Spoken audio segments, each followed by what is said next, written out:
You cleared your throat right as we were starting. TikTok, time to rock. Good evening, good morning, good afternoon to everyone who's watching from all over the world. I'm your friendly neighborhood philosopher, and with me now is my wokest friend. Actually, Carlton might have you beat, man. Carlton goes around like No, I think he does, man. Carlton's no joke, bro. He might got me. He might have me on that one, man. I don't know. Carlton, hey, shout out to Carlton. He's probably in the chat right now, isn't he? If he's not, he's slacking. Yeah, is Carlton here?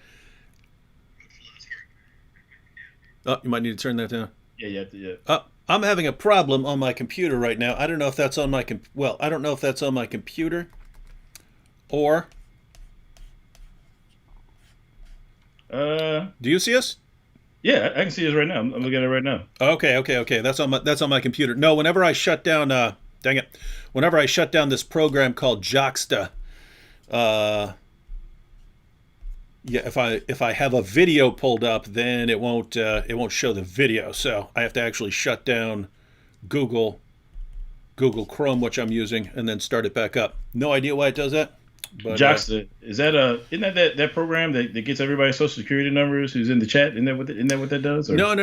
It's no Jox. You might actually find it handy. Steals people's information. There are tons of programs to do the same thing. Jox is what I use to download a video. Like if I want to download a video and get a video clip, I use that. But for some reason, every time I use it after I shut it down, if I try to watch a video, it won't work. And so yeah, I didn't know it did that with live streams as well. But my live stream was just blank. So anyway. Long story short, Adam Coleman, my wokest friend apart from Carlton, who just walks around, give me my reparations. I'm the second one. I'm like, give me my reparations later. Yeah. You know what I'm saying? In a few minutes. You know what I mean?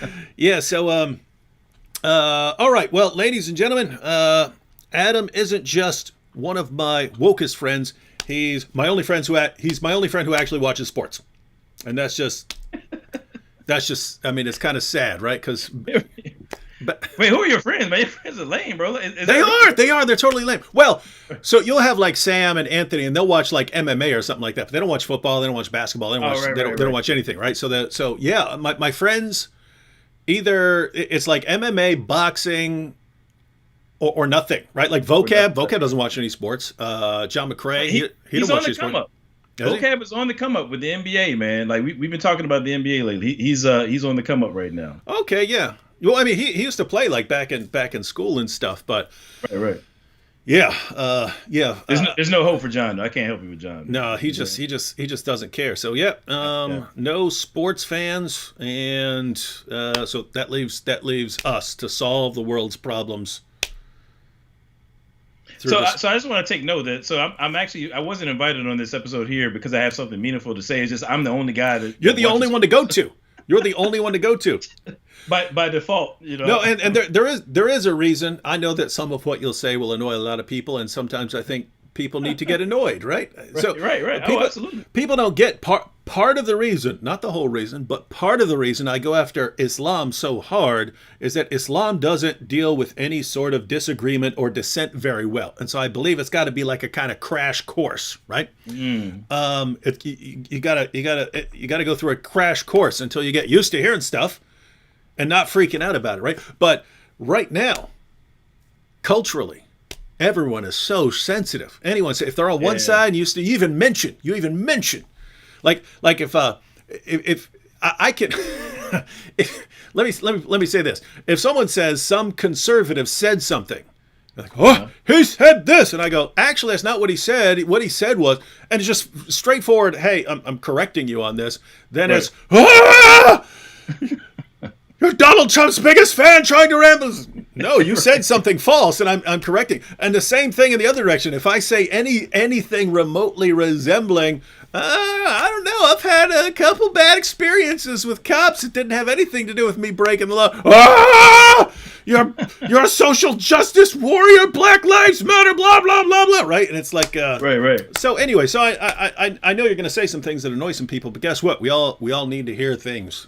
No doubt. I mean, we all need to hear some things. Sometimes it's like you can be. Sometimes the charge is not that you're not conservative, but that you're not conservative enough, or that you're not woke. Is you're not woke enough? Like as in, if you don't meet my standard of what it means to be a conservative, like as in you just kind of toe the line, frontwards and backwards, then no, I'm taking your conservative card. Or if you don't feel that every single case that involves a white officer and a black person is racist, then no, man, it's either you ride or die. You know what I'm saying? Like it's all or nothing. And my thing is, like for me, I don't want to put content out that's not defensible. You know what I'm saying? Like I don't want to say stuff just because it's gonna offend, it's not gonna offend people that are my viewers here. But no, I want to speak the truth. I want to pursue the truth. And it's just nowadays, man, truth and nuance aren't really valued like they ought to be. That's just the reality of it. Yeah, and so and actually studies have shown that things are, for several decades now, things have been getting rapidly polarized, right? Like you can actually look at like visual charts at how people used to be. Like you had a line, left, right, and stuff like that, but people were pretty lumped together, around that line, and then you had fringe people, fringe groups were way off on one side or the other. Whereas now there's like one massive group over here and one massive group over there, and then some people in the center. Right. But there was a study on the political divide, like in Congress and so on, and how they how one-sided the different parties and so on are, and the record for polarization, the most polarized since records have been available on this since the early 1900s. The most polarized was recently during the administration of Donald Trump. The previous record was set earlier in the administration of Donald Trump. That broke the record that was set during the administration of Obama. That broke the record, the polarization record that was set during George W. Bush, which broke the record that was set during the administration of Bill Clinton. What that means is each new administration is breaking all records of political polarization, right? Which means people are just becoming, far away from each other. So the situation is, if you're far enough right, then as you're talking about, you can be. It's not that you're not conservative, it's that you're not conservative enough, or it's not that you're not woke or left or whatever, it's that you're not far enough. But basically, if you're far enough in either direction, anyone, even if you're far enough right, then even someone who's on the right, they're just not nearly as far as you, they look far left by comparison, right? It's like, look at this far left extremist lunatic, and the same vice versa, right? If you're far enough left, then someone who's not as far as you, that's why, there are people now, gosh, I think they would accuse Obama of being like a neo-Nazi or something like that now. Because that's how far, right? Yeah, so, that's how far it's come, right. Yeah, he'd be all right. Too. That's the thing about it. The positions are moving, which is kind of scary in that it's getting worse. As a matter of fact, I think you mentioned the alt-right, because I want to say it was a guy, Richard Spencer, who's I think he kind of coined the term alt-right and has been one of their figureheads or whatever. If I understand correctly, I think like he's put his weight behind Joe Biden, which is hilarious because obviously last go around he was a Trump guy, you know what I mean, and now I'm not sure what his rationale is behind it, but it just kind of really shows how difficult it is to kind of get a lay of the land in terms of who the players are and where they are, because everybody is shifting, everybody's moving right now. Yeah, let me deal with one comment here, because there are some people I will not hesitate to call a moron. Normally people who tell me what to do on my channel, but here's from MH. MH says, here we go. David Wood channel turning political and starting the division. MH, you might want to go back and look at the beginnings of my channel. I've always been political. One of the main reasons I deal with Islam is a political concern. I've always go back to among our first videos on this channel. What are you going to see? Stuff in Dearborn, free speech issues. We're concerned about that, right? We're concerned about that. I'm concerned about what's going on right now. Normally I don't care a whole lot. I care about an issue like abortion. Apart from that, I don't care a whole lot on politics. If someone wants big government, okay, make it work. If you want small government, okay, make it work.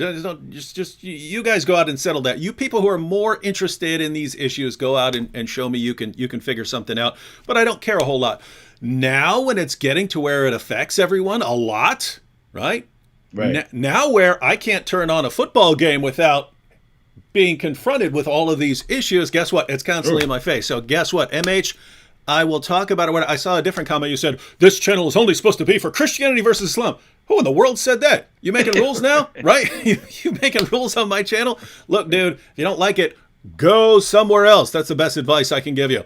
If you don't like what I'm talking about, go someplace else. It's very simple. My friend Adam and I, we want to talk about this because it's an important issue. And as far as starting the division, start the division.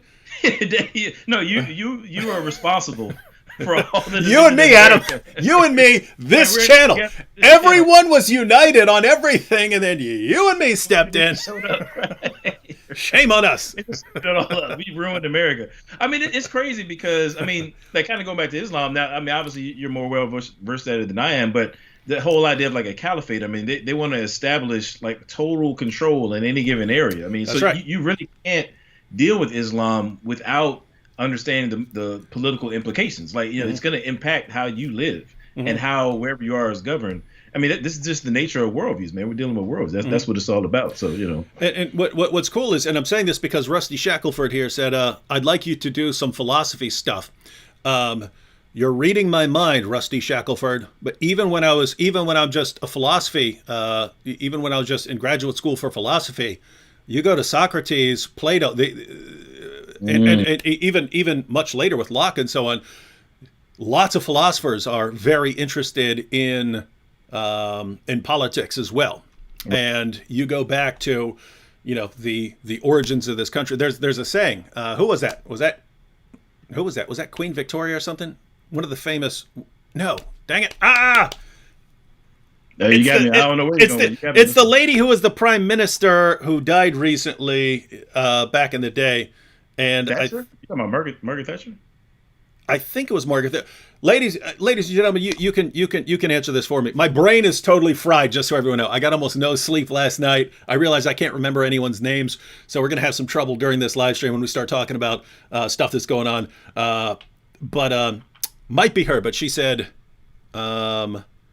Great Britain was founded on history. The United States was founded on philosophy.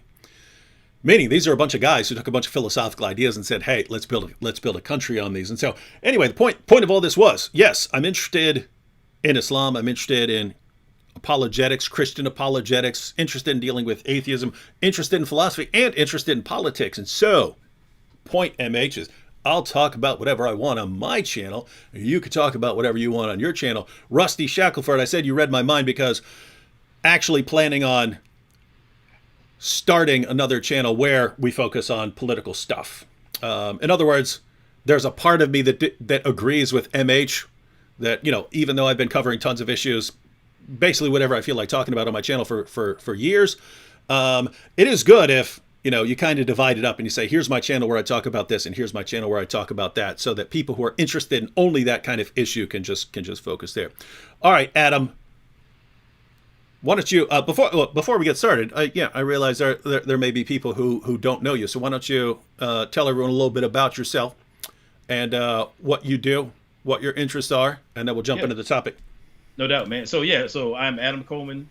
Earlier you said you're the friendly neighborhood philosopher. I go by the hometown hero. You know what I mean? Hometown hero. On the same vibe, man. Hometown hero, the real Adam Coleman, and founder of True ID Apologetics Ministries, which I just want to say, I'm excited to say we are now officially a 501c3 organization, man. We are officially a nonprofit. So that just came down the pike about a week or so ago.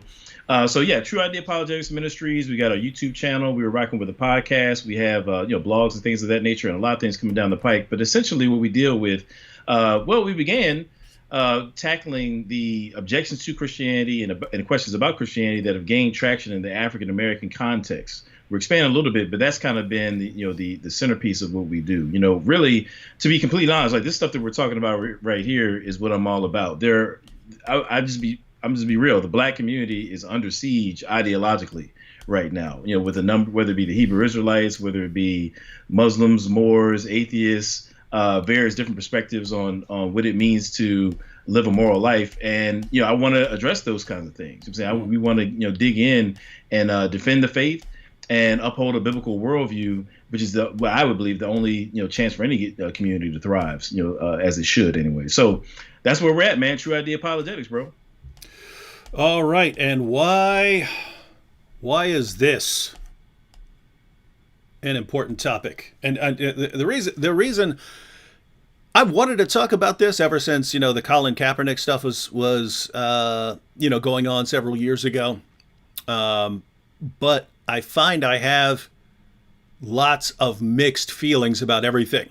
You know what I mean? Mm-hmm. So I'm kind of like, yeah, I get this. Oh, I disagree here. Oh, but I get that. Oh, but I got a real problem here. And then, so I kind of, it's not like I have a firm position. It's not like in other words, it's not like this is totally wrong and this is totally stupid or the opposite. It's more like kind of lean in this direction, but not a lot. And so,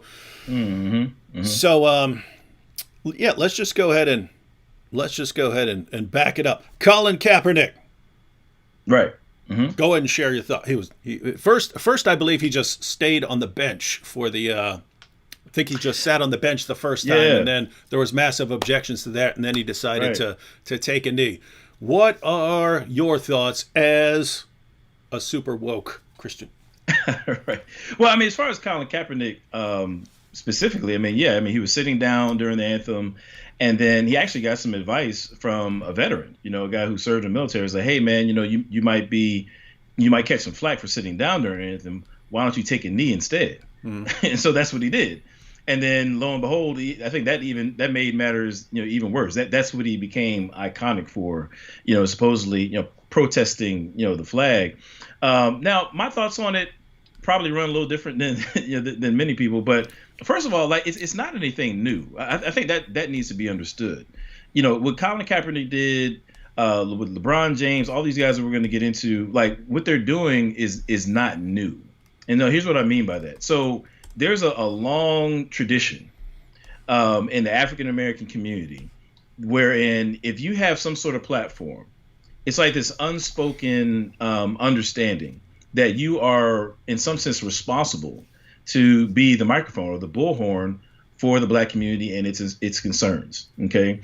So, when you think about, just a couple of years ago, Muhammad Ali passed, Muhammad Ali during his day, who, was there anybody more outspoken against racism and for their ideology than Muhammad Ali? Now, granted, he packaged it and, he joked around a lot. I mean, he kind of had those facial expressions and things that kind of made him, really likable. He was a charismatic guy, but he also refused to serve in the military, for his own, his political reasons and tied to the struggle of African Americans at that time.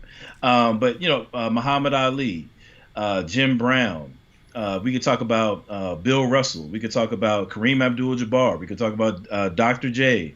I mean, we can name athlete after athlete. We could talk about now his name's going to escape me right now, but the guy who held up the black, the black power fist at the Olympics. You know what I'm saying? I mean, there's this long line of athletes who have taken it upon themselves to speak out on social issues. Now, why is that?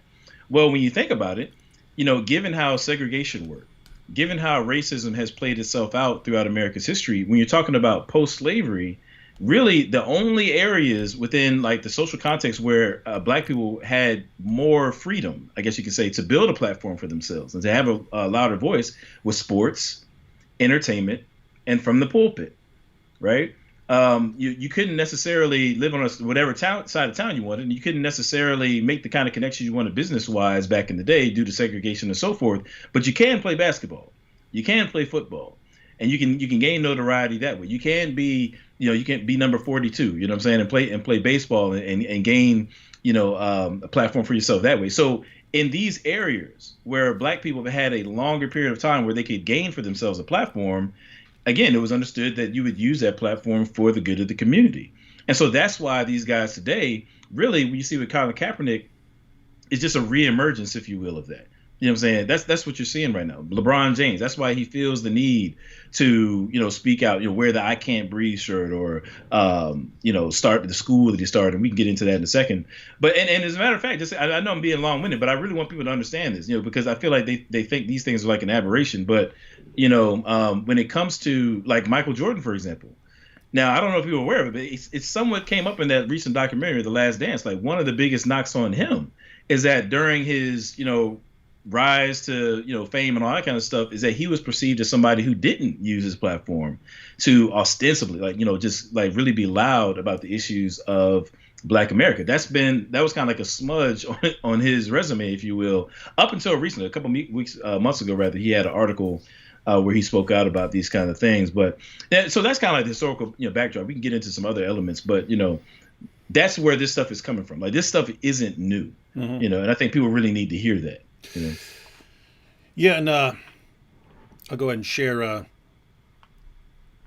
my thoughts going back to Kaepernick on why I kind of had mixed feelings about a lot of things, because a lot of people flip out even for me saying that I am not completely on. I'm not completely firm in a position. So on the one hand, I'm thinking in terms of like, let's say G.K. Chesterton in his book Orthodoxy. He has a chapter, the flag of the world, and he's arguing that you have to have, a kind of just firm loyalty. I mean, he goes on to apply it to like the world as a whole and so on. But at first, he's talking about a patriot as someone who loves his country while still seeing its flaws, right? He said if you're just too optimistic, then no one can criticize anything. Everything is wonderful. And if you're too pessimistic, well, then you just hate everything around you, and you just want to see the end of it. And so he thinks the balance is a true patriot, not a false patriot. A false patriot would be someone who is blind to the faults in his country. And he says a true patriot wants his country to be as good as possible, but he also loves his country, and you're not gonna to shake his love for his country. And he even compares this to like a wife. He said a good wife will defend her husband to the death if someone's if someone's attacking her family, but behind closed doors, look, honey, you got to work on this, right? You got to she might call him out, right? And so Chesterton applies that to a country. And so basically, whenever someone is saying something to me or arguing something to me, that there's kind of two things I'm focused on. One, what are you saying, and do I agree with it or disagree with it? But two, what are your intentions? Because you could say something that I agree with, and but I don't trust your intentions. Or you can say something. Right. You can say something that I completely disagree with, and I think you're totally wrong, but I know you mean well, and so I'm not gonna get upset about it. So when I see someone like Colin Kaepernick taking a knee, it's in my mind. Does he hate America? Is he someone who I hate America and I want it to burn it to the ground, or is it no? I love this place and it needs to be better. It needs to be better, because that changes that affects my perspective on what he's doing. So there are those kind of issues, and then there's always the issue of, wait a minute, if we want to go in the route of strong suspicion, he wasn't doing very well as a quarterback. That's true. He just wasn't doing well. So it's always, I'm not going to say, because I can't judge his heart. But is he jumping here because he's depressed because he's benched and so on, and he's decided to go in this new direction, or is so there are those kinds of issues, and you kind of think, hey, all our other disagreements, can there be something that we all stand united on, like our standing for the national anthem or something like that? Or is there something like that? Because if there's nothing, then I don't know, we might be screwed. So there are those issues. Then there's the issue of, at the end of the day, I don't think it will be effective. I look at things like sports and say, these are things that actually do unite people. And so it's like, when people are getting along well, my inclination is, hey, I don't want to mess with that stuff, right? Let people get along well. They're all cheering for the same team. It's not based on race. It's based on which team you're supporting. And you've got white kids and black kids cheering for white players and black players. Yeah, like the garbage Steelers, Man. Hey, that's what you said. People getting along, and then somebody's throwing something in there. That's how so you have those kind of issues. And so when someone says, hey, I'm going to inject politics into this, I'm going to make this a big political scene, and now all the attention is going to be on me, and everyone's forced to take sides, and the league has to make a decision. It's like, wait a minute. To me, that's like, if my kids and your kid, my kids and your kids are playing together on a playground, that's not the time for us to jump in there and say, ha ha, he's oppressing you, and let's tell you about the history of oppression. No, that's, you guys learn to get along very well, right? You guys learn to get along well. We'll talk about that other stuff, at a different time. So, I think it's kind of disastrous to inject politics, and not just on that, right? Like I mentioned, I'm against abortion. If someone started, hey, everyone has to take sides on abortion during this, NFL games. Like, wait, what? No, I mean, come on. Here's an area where we can all get along. So anyway, those are kind of issues where I'm like, I don't think this is a good idea, and not crazy about it. But a couple issues on the other side. One, I think we've kind of gotten too soft with, and I know I'm talking a ton, so you can talk. No, that's cool. You can talk a ton too. I was gonna let you finish. I just wanted to kind of get all the thoughts on the table so that later people know where I stand. Right. On the others, I think we've gotten way too soft and sensitive about things like protests. I mean, when you go back to the origins of this country, I mean, but even before that, back when we were colonies, these guys, look, you raised our tea tax? Oh, somebody's about to you better correct it. Someone's got to die, right? I mean, so they were all in favor of protests, and not always peaceful protests, and so on. So it's kind of built into the fabric there, and I think it's one of the glories of Western civilization is that when something is going wrong, the default method is to talk about it, discuss it, expose it, protest it. But not for a lot of human history. It was just, we disagree with you, and so it's bloodbath. Off with your head, yeah. And so I look at, and it's that way in a lot of plaplaces right now. I mean, it certainly is. Yeah, and so on something like this, I like, wait a minute, you're all flipping out because the guy took a knee. I mean, right. That's too much for you. That's my issue right there. You know what I'm saying? And I know people are going to disagree, but I guess just kind of hear me out. So back in like 2004, and I'll make this real quick. I was actually held at gunpoint, over in Kenya, right? We had some guys. We were out of this church, situation, and some dudes rolled up in a military vehicle and was like, "Look, unless y'all give us some money, it's gonna be a problem," And I'll never forget, like, one of the thoughts I was thinking, at that time, I feel like it's like in the movies, like everything slows down. It's like super weird feeling, and I'll never forget thinking like, "Dag, I'm not in America right now. Like, this could really be a wrap. Like, this might really be it." Now, obviously, I made it through because I'm here talking to you. But I said that to say that I think that when you have, like, these nonviolent types of protests, like, even if you find it to be objectionable, man, I think we really have to be careful about, stifling people on that, because we don't want it to be a place where people feel like, the only way for me to get your attention or to get my point across or to see my agenda through is violence. I'm saying, like, that one of the things that has made America, I think, make the kind of gains that it has, is that there has been a place for nonviolent protests. You know what I'm saying, and even some protests that go the wrong direction or whatever. But we don't live in a state like China, for example, where cats are getting run over by, tanks and stuff like that. It's never been, well, at least not that way now anyway. Yeah. But my whole point is, I think we need to allow for certain levels of, I guess, kind of objectionable protests that kind of relieve that pressure valve. You know what I mean? Because we don't want to, because there's places right now, bro, like if you have a problem, they're not trying to vote you out. It's, they're cutting off arms. They're coming out with machetes, bro. Like, that's it. If we don't want America to become that kind of a place, then I think we have to allow for some of these protests that maybe we don't like it, but, I mean, look at where we are now. We got cities burning, bro. Yeah. You know what I'm saying? Like, had we gone a different direction, with Colin Kaepernick, then maybe we wouldn't be where we are now. I don't know. But I think we have to give space for that. Yeah, and no, I agree with you. I agree with you completely, and that's part of the reason that, like, lots of people think I'm a jerk for making fun of Islam or making fun of Muhammad and so on, and oh, what a hateful person.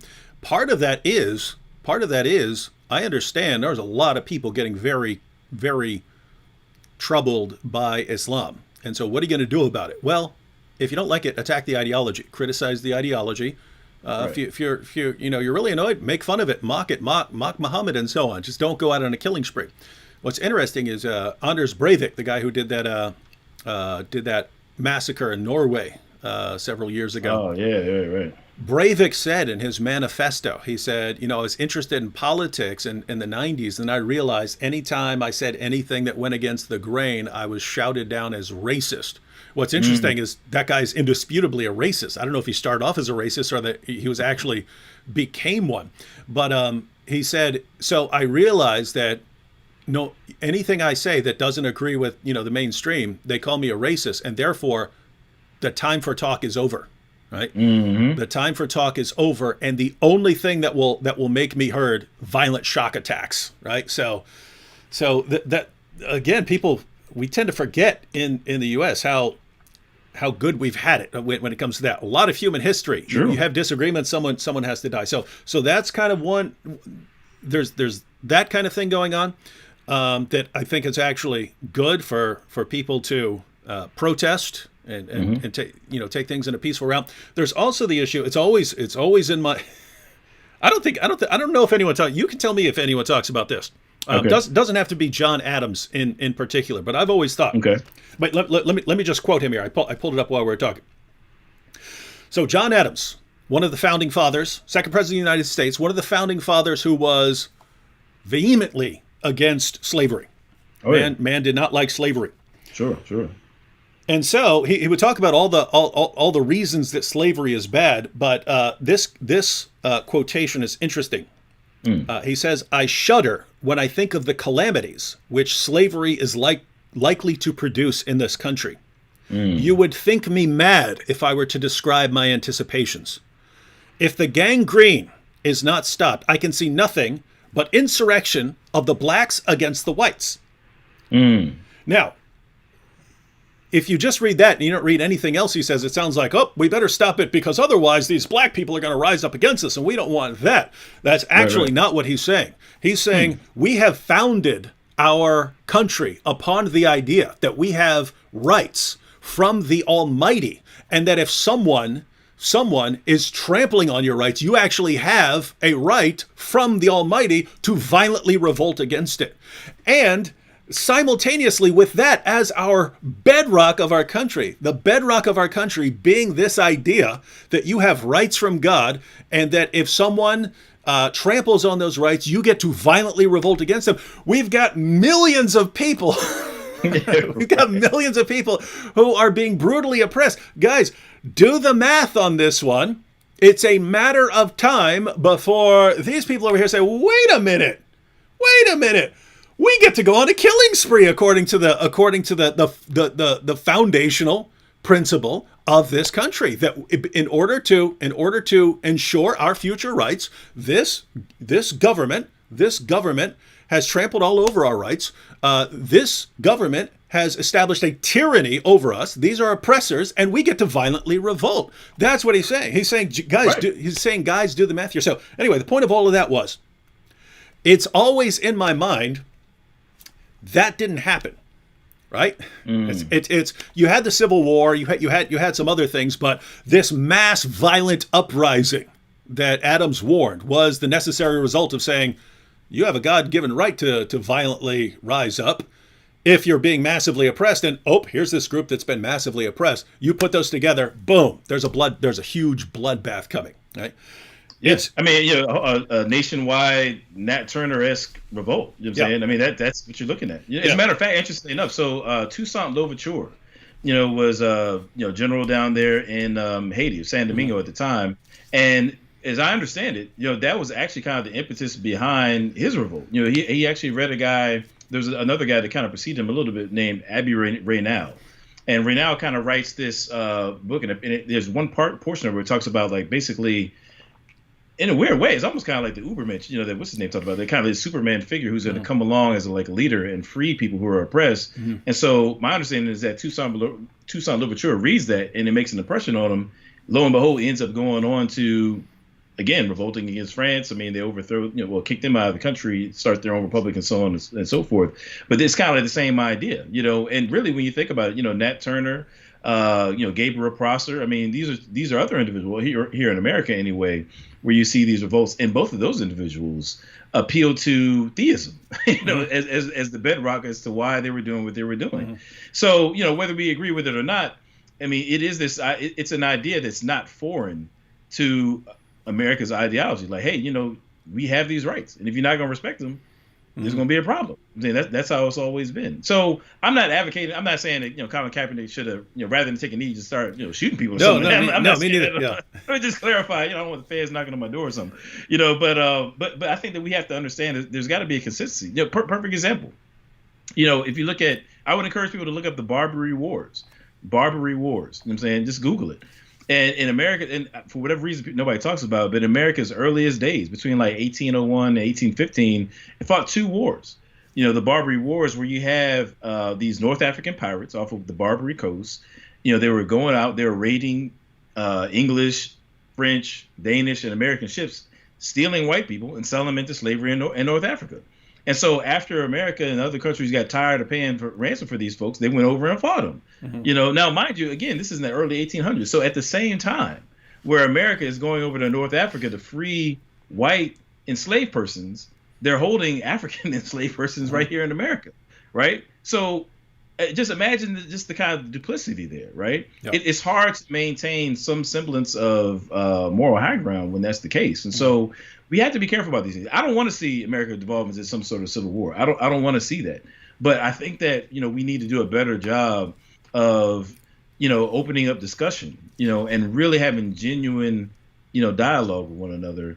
Because what happens, it's just like in therapy. I'm a social worker by trade. If you don't feel heard, you start to scream. That's when you begin to raise your voice. And I feel like that's what's happening right now. Yeah. So as far as why I brought that up with John Adams, I would have said the same thing if I were during that time, and I were doing the math. I would say, wait, we just built our country on the idea that once a government is oppressing you, you have a right to revolt against it, and we're oppressing tons of people. This leads to an inevitable bloodbath. The point is, it didn't happen. Again, you had civil war, you had a lot of bad things, but you didn't have that, hey, we're rising up and going on a killing spree. So no, my point is, whenever anything's going on, whether it's a protest, really even if it's a riot, but let alone if it's Kaepernick taking a knee, it's always kind of could have been worse. This could have been complete way worse. And according to the founding fathers, even would have been justified, right? It would have been justified because so there's that, and there's kind of one more issue that's always in my mind. It's I believe it was letter from Birmingham jail, where is you could correct me if I'm wrong here. I haven't read that I read it multiple times while I was in jail. Oh, did you really? Interesting. Yeah, conveniently. Yeah, wow. But no, I thought it was one of the best essays. Probably the best essay I'd ever read. Right. But I think it was in there because I read a few letters. But I think it was in that one where there were people who agreed with him. Right? He was responding to Christian leaders who agreed with him as far as they agreed on the problem, they agreed on the goal, they agreed on what everyone is aiming at. But they're telling Martin Luther King, you're going about this wrong. You're stirring things up, annoying too many people, and we want you to calm down. Just let things sort of come about organically, right. And then everything will be okay. But guess what? I mean, just Martin Luther King. Look, things are getting better. Things are better than they were 100 years ago. Things are better than they were 200 years ago. It's all getting better. Yeah. So don't rock the boat. Things are improving. Now, I'm sure that made perfect sense to those people at that time. Oh, sure. They believe, wrote to them, sure. And I'm always thinking, if I were a Christian pastor, I might have said the same thing. I might have said, hey, we're getting better. Don't rock the boat on this, man. Don't be out there. Chill out.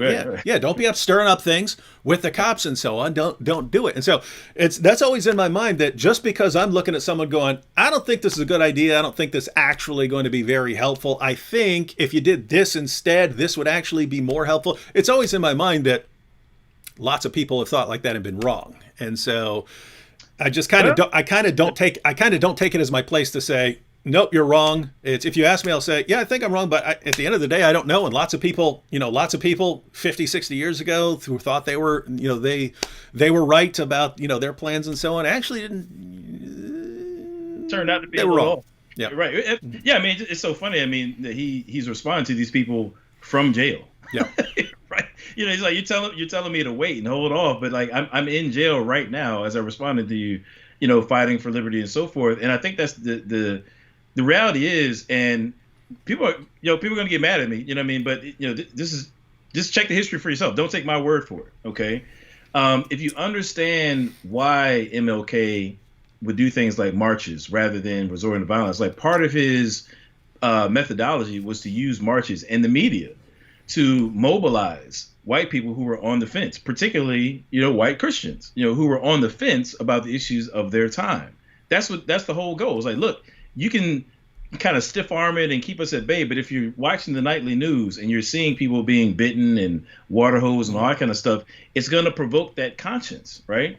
Because you have people on the fence. Now, the problem is, really, Martin Luther, I'm going to kind of sound redundant, because Martin Luther King wasn't doing anything new at that time. It has always been a strategy towards racial progress to mobilize white people who are on the fence about racial issues of their time. That's why Harriet Beecher Stowe wrote Uncle Tom's Cabin. You know what I'm saying? Because she was trying to mobilize the Christian, I guess, I don't know, the conservatives, I don't know what term they would have considered themselves, but Christians at the time. She was trying to mobilize white Christians, provoke their conscience to get involved. That's always been the case. Mm-hmm. And so, whereas I think that today, this may take us into a different direction, but whereas I think that today, people assume that, all of the angst and protests are coming from, these leftist liberals and so on and so forth. Like, look, guys, like, let's concede that Colin Kaepernick in total is not the model that I as a Christian want to follow. I'm saying if you just follow everything he says and all this kind of stuff, I get that.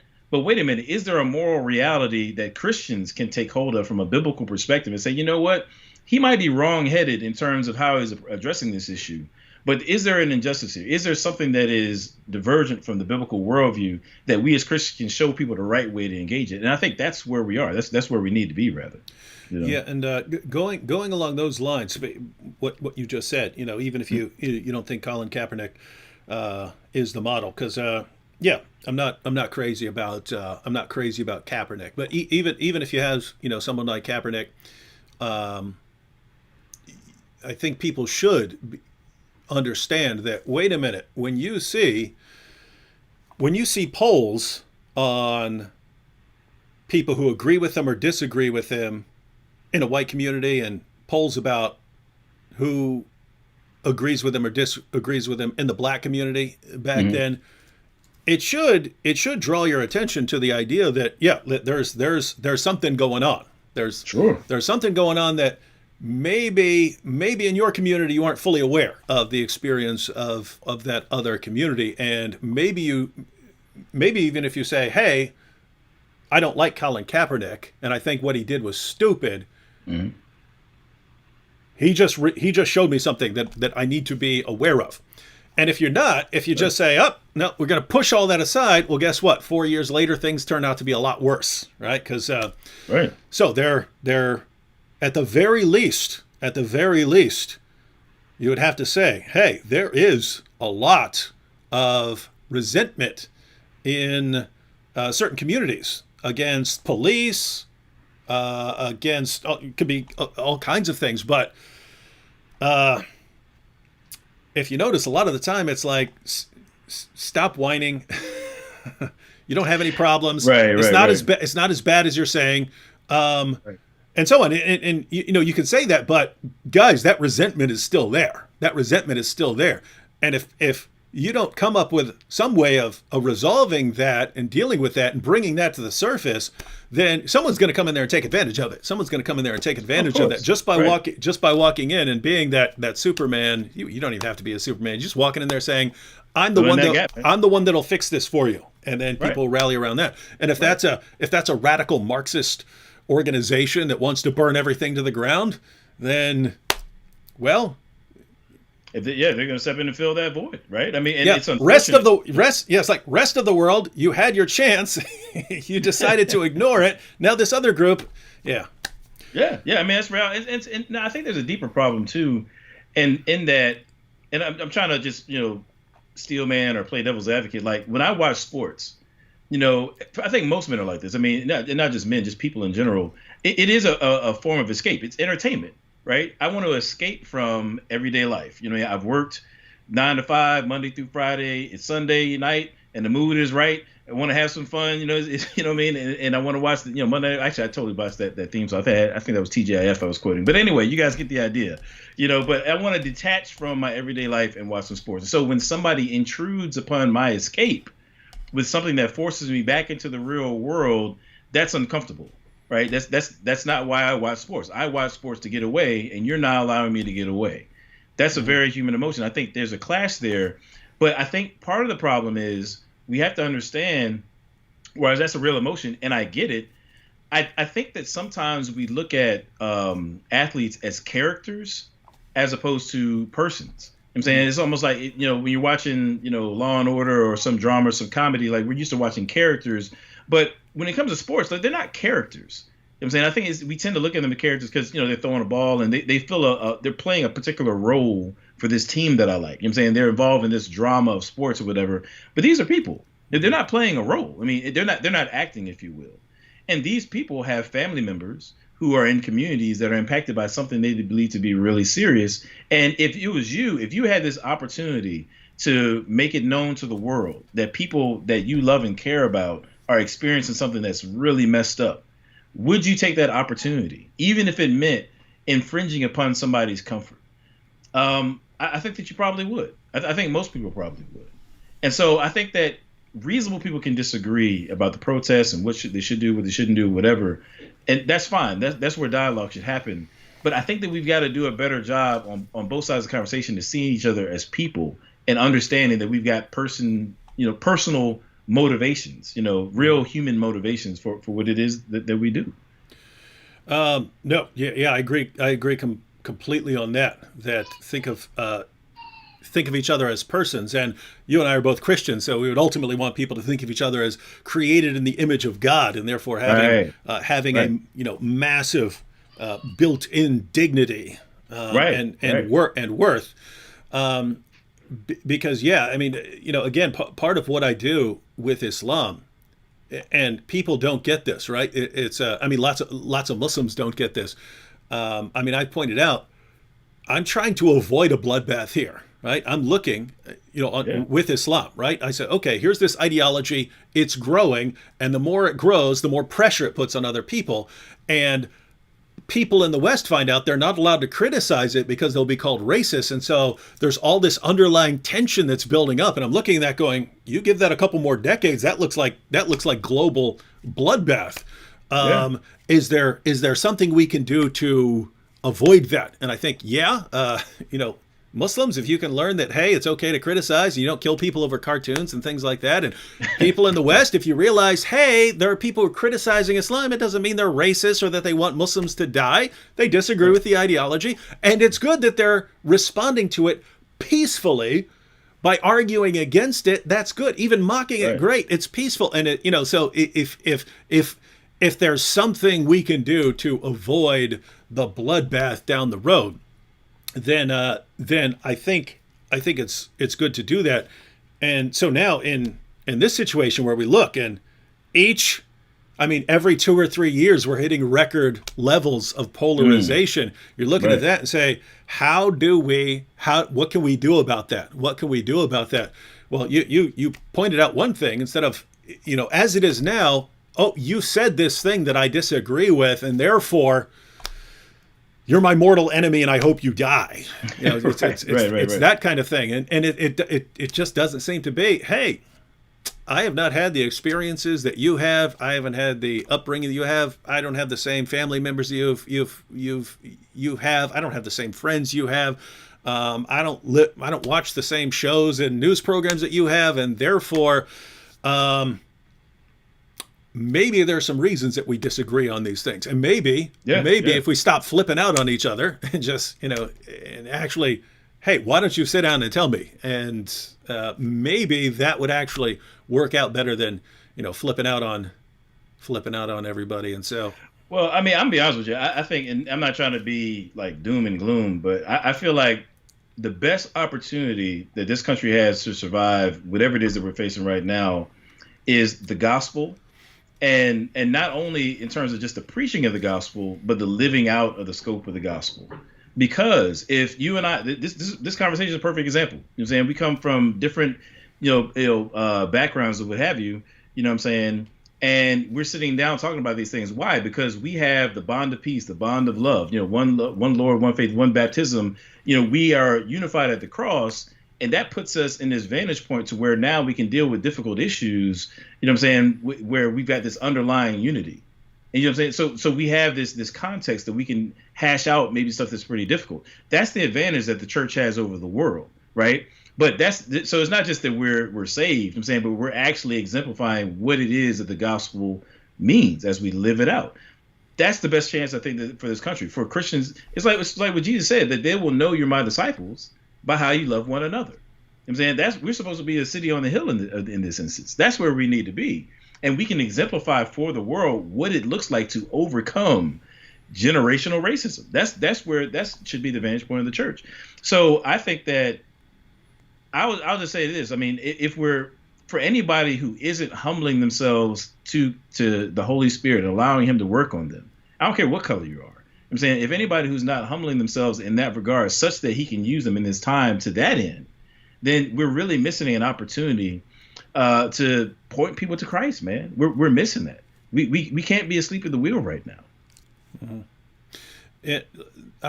This is weird because I wasn't even thinking of the connection here until you were talking about that. But earlier today, before I went live, I was revisiting book 1 of Plato's Republic, and that's where Socrates has this.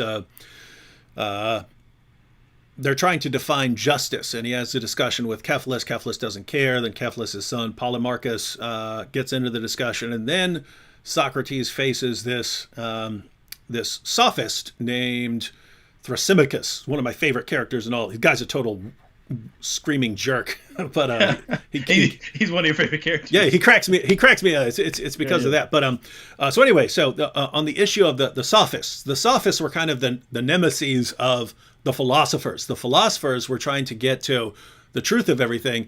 The sophists were complete relativists. They didn't believe there was any real truth to anything. So they believed that everything was just under the power of rhetoric. So they were people who trained you in how to, you pay them large sums of money so that they would teach your children how to win any sort of argument, right?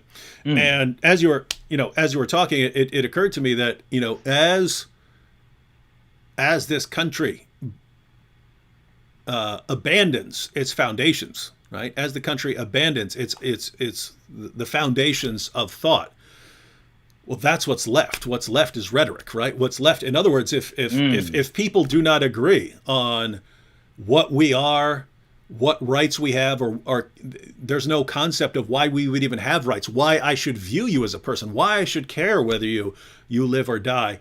If there's no real truth to get to, if you and I don't agree that, hey, there's a truth and we're the kinds of beings, we're created in the image of God, and we can get to the truth. So even though we have these massive disagreements, I bet if we sit down here and reason through this, we can actually get to it.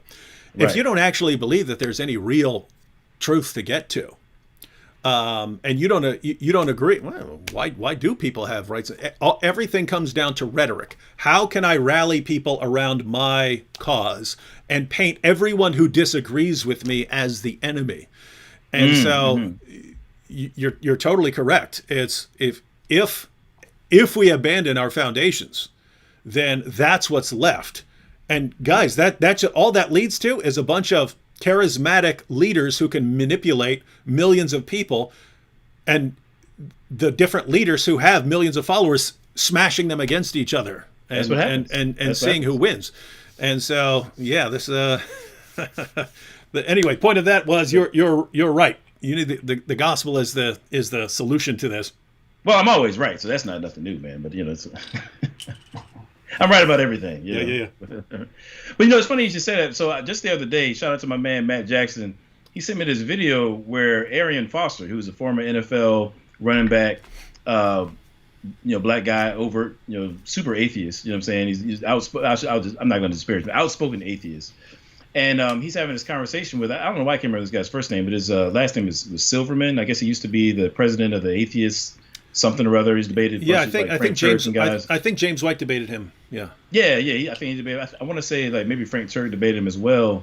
And so anyway, these are two atheists, and Aaron Foster has Silverman come on the show, talking about systemic racism and basically the things that we're talking about right now. And it was just funny to me hearing Aaron Foster appeal to things that really atheism, I would argue, has no basis for. I mean, I guess he's considers himself a humanist, but when it comes to valuing the dignity of even like felons and stuff like that, and people who've committed crimes, and it was funny because Silverman didn't share all those intuitions, but it's like how do you argue as an atheist? Particularly, I'm thinking just like black atheism. I'm saying, 'cause that's what I deal with all the time on my show. But black atheists, I find that they often want to import Christian ideals into their atheism that is just not there. And so they're arguing for like justice and human value and Black Lives Matter and all this kind of stuff. I mean, fam, how? I'm saying if you're just an assembly of molecules in motion, that came into existence through the Big Bang, and then boom, we're just we're here billions of years later. Where does value come in the picture? I'm saying where are these moral oughts that you're appealing to? What do you mean Black Lives Matter? Matter to who and how? It's just amazing to me. But to your point, if you're removing some of these foundational columns of what a moral system needs, i.e. God, then you're left with just who can make a better argument, who can be, or not even that, who can be more compelling. Mm-hmm. It's not even necessarily making a good argument. It's who can be more compelling. Yep. And you can be compelling for good reasons and bad. You know. And part of the strategy, I want to start making videos titled things like "How You're Being Manipulated: A Psychopath Explains," because we can kind of see it. But I mean, part of the general strategy, if you're a manipulator, is and you want to be, sort of the leader, and you want to seize power and so on. Part of the strategy is looking for areas where there's this underlying resentment and presenting yourself as the solution, right? Mm-hmm. So, and this is going to, this will be increasing as things become more and more polarized. This will happen more and more, right? So right now it's, you've got Black Lives Matter and then the Democratic Party seizing on that, right? And saying, look, everyone is racist. What are we going to do about it? Do you want everyone to be racist? No. So all these people are racist. We're the ones that'll deal with that and protect you from those people. Now think about this. If your entire movement is empowered, if your source of power is racism, do you really want to deal with the problem? Right? No, what would you do? So if your entire platform is everyone is racist, suppose you flipped a switch right now, or everyone took a pill and it made them not racist. Okay, now what do we need you for anymore? Why does anyone need you? That was all you were doing for society. So you have one side over here, and it's those people are all racist. We're the solution, right? But as people become more and more polarized, and there's rioting in the streets, then on the other side, it's going to be those people are all crazy. You're not racist.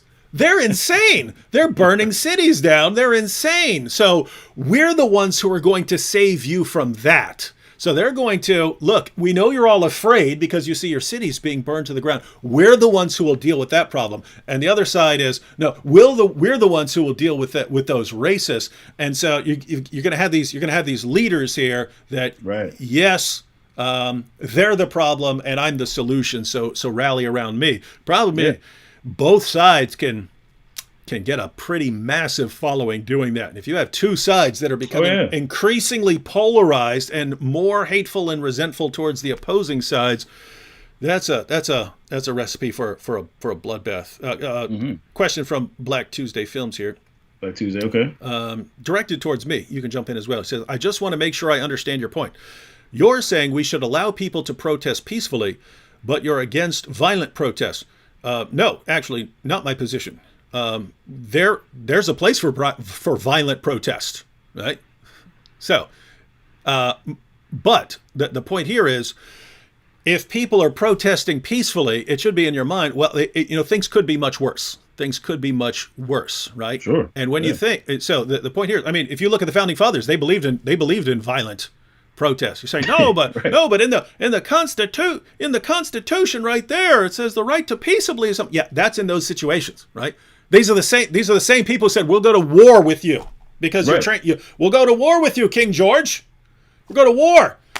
I mean, you're taxing us, and we don't even have anyone in Congress. You got to die, dude. Right. We got to die. This is war. Gotta go. Yeah. And it's funny. I was watching Hamilton, a couple months ago. I mean, and I've read the dude's story, but it just clicks like, yo, Hamilton. Aaron Burr straight shot that man. like these dudes. I mean, these weren't really peaceful guys out here. You know what I'm saying? Not across the board anyway. These aren't the kind of guys who just kind of let stuff slide. Now, I'm not advocating that people need to be out here doing duels and stuff. Let me make that clear. Let's bring it back. Yeah, I mean, I said bring it back. We'll do it. Rap duels. All right, hey, that'll work. I mean, actually, funny enough, that's kind of how breaking, in some instances, was utilized, right? Breakdancing. Yeah. Instead of killing each other, you have a breakdance battle or something like that. Maybe we need to do that. Maybe we should propose instead of Trump and Biden, doing a debate. Maybe they need to have a breakdance battle and just kind of squash it out that way, man. Maybe that'd be better. But I mean, I think that we have to put things in context in the sense that I don't think that. Put it this way, I think it's uncommon where there will be justification for a violent revolt. You know what I'm saying? I mean, and by uncommon, I mean, like, you really have to, and from my view, I think you have to exhaust all plausible options, you know what I'm saying, before getting to that point.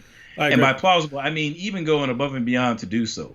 However, that I'm not a pacifist in the sense that where there's no occasion for violence. I think in this broken world where we live, I mean, we're living just like kind of Ecclesiastes under the sun. I think that there are instances where violence is called for. Now, here in America today, I'm of the opinion I don't think that's where we are right now. I don't.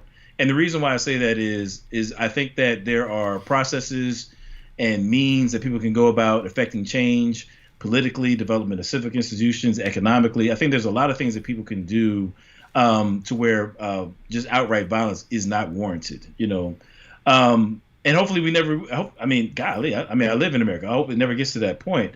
But I mean, I'm not like a flat out pacifist where I'm saying there's absolutely no instance. I know some people would disagree with me on that, but that's just kind of my position. Yeah. So Black Tuesday Films. I agree with Adam on that. Right. So I believe there are situations where violent protest or even violent revolt would be justified. I do not believe we're in that situation right now. So the points I was making earlier is that when you see someone taking a knee or protesting or something like that, based on the ideals of the founding fathers, this could have turned out much worse, and people could have had a violent reaction and been justified according to the founding fathers of this country, right? You could have said, "Hey, we're massively oppressed here, and we're sick of it, and we're not. We want to see blood. We want to see blood. That is the only way. That is the only way to deal with this."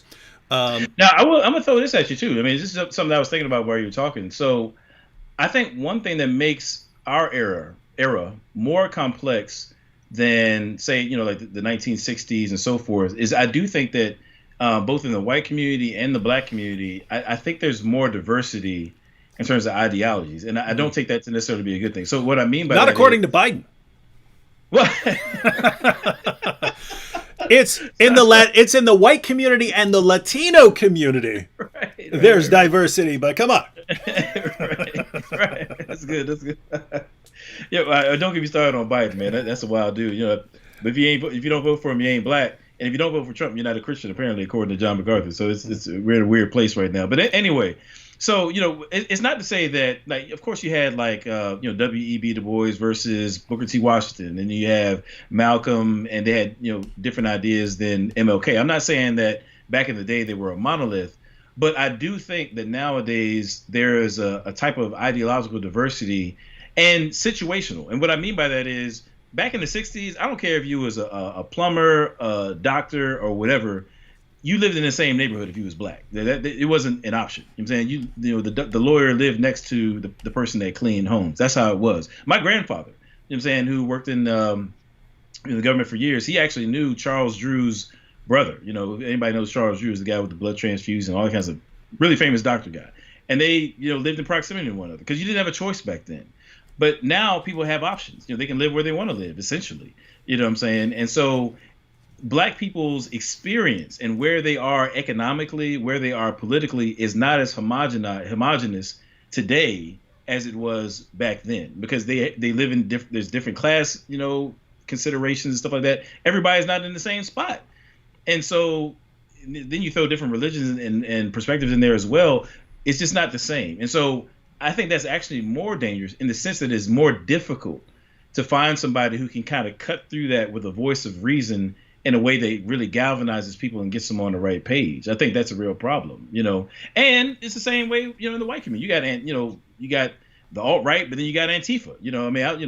Them cats is crazy, man. I mean, they're really out here wilding, and they're kind of in the mix no matter what's going on. It's not just a bunch of black people rioting or whatever. You got these Antifa folks, and out here stirring stuff up, which stirs the pot up even more. So we got a lot of dynamics. It's not real. The waters are real muddy right now, and I think we really need people who are biblically minded and logical to kind of pierce through the darkness, if you will, for good. That's what I'm seeing. Here's a comment from David Hawk. Okay. This would be something we encounter frequently. David Hawk says, "It's not true. Black Lives Matter is based on a lie. There's no statistical data to support the anti-police narrative." So, I mean, if you were talking about Black Lives Matter, the radical Marxist political ideology, I would say, yeah, that's based on a lie. But it sounds like he's just responding to the idea that there's a problem with police. So might be interesting. But I've noticed a lot of people, they tend to. Let me put it this way: the response to, hey,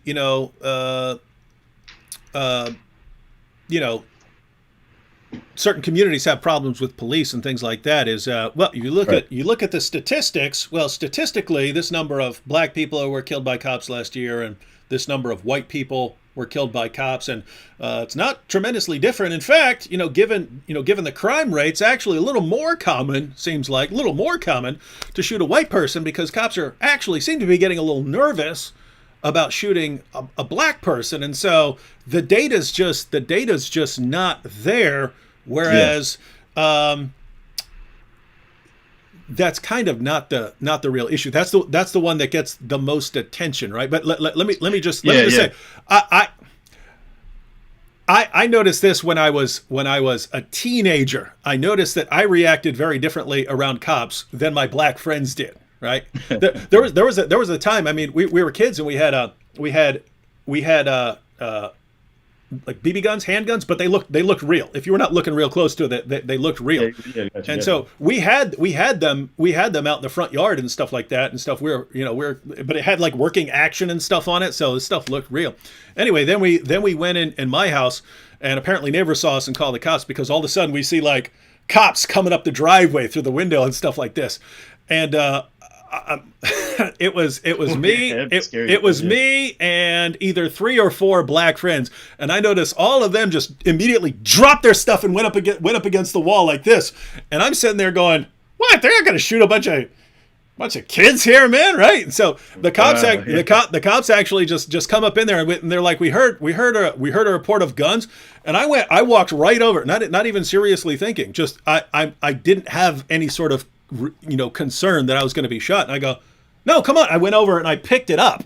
I go, "This is all it is right here." Right.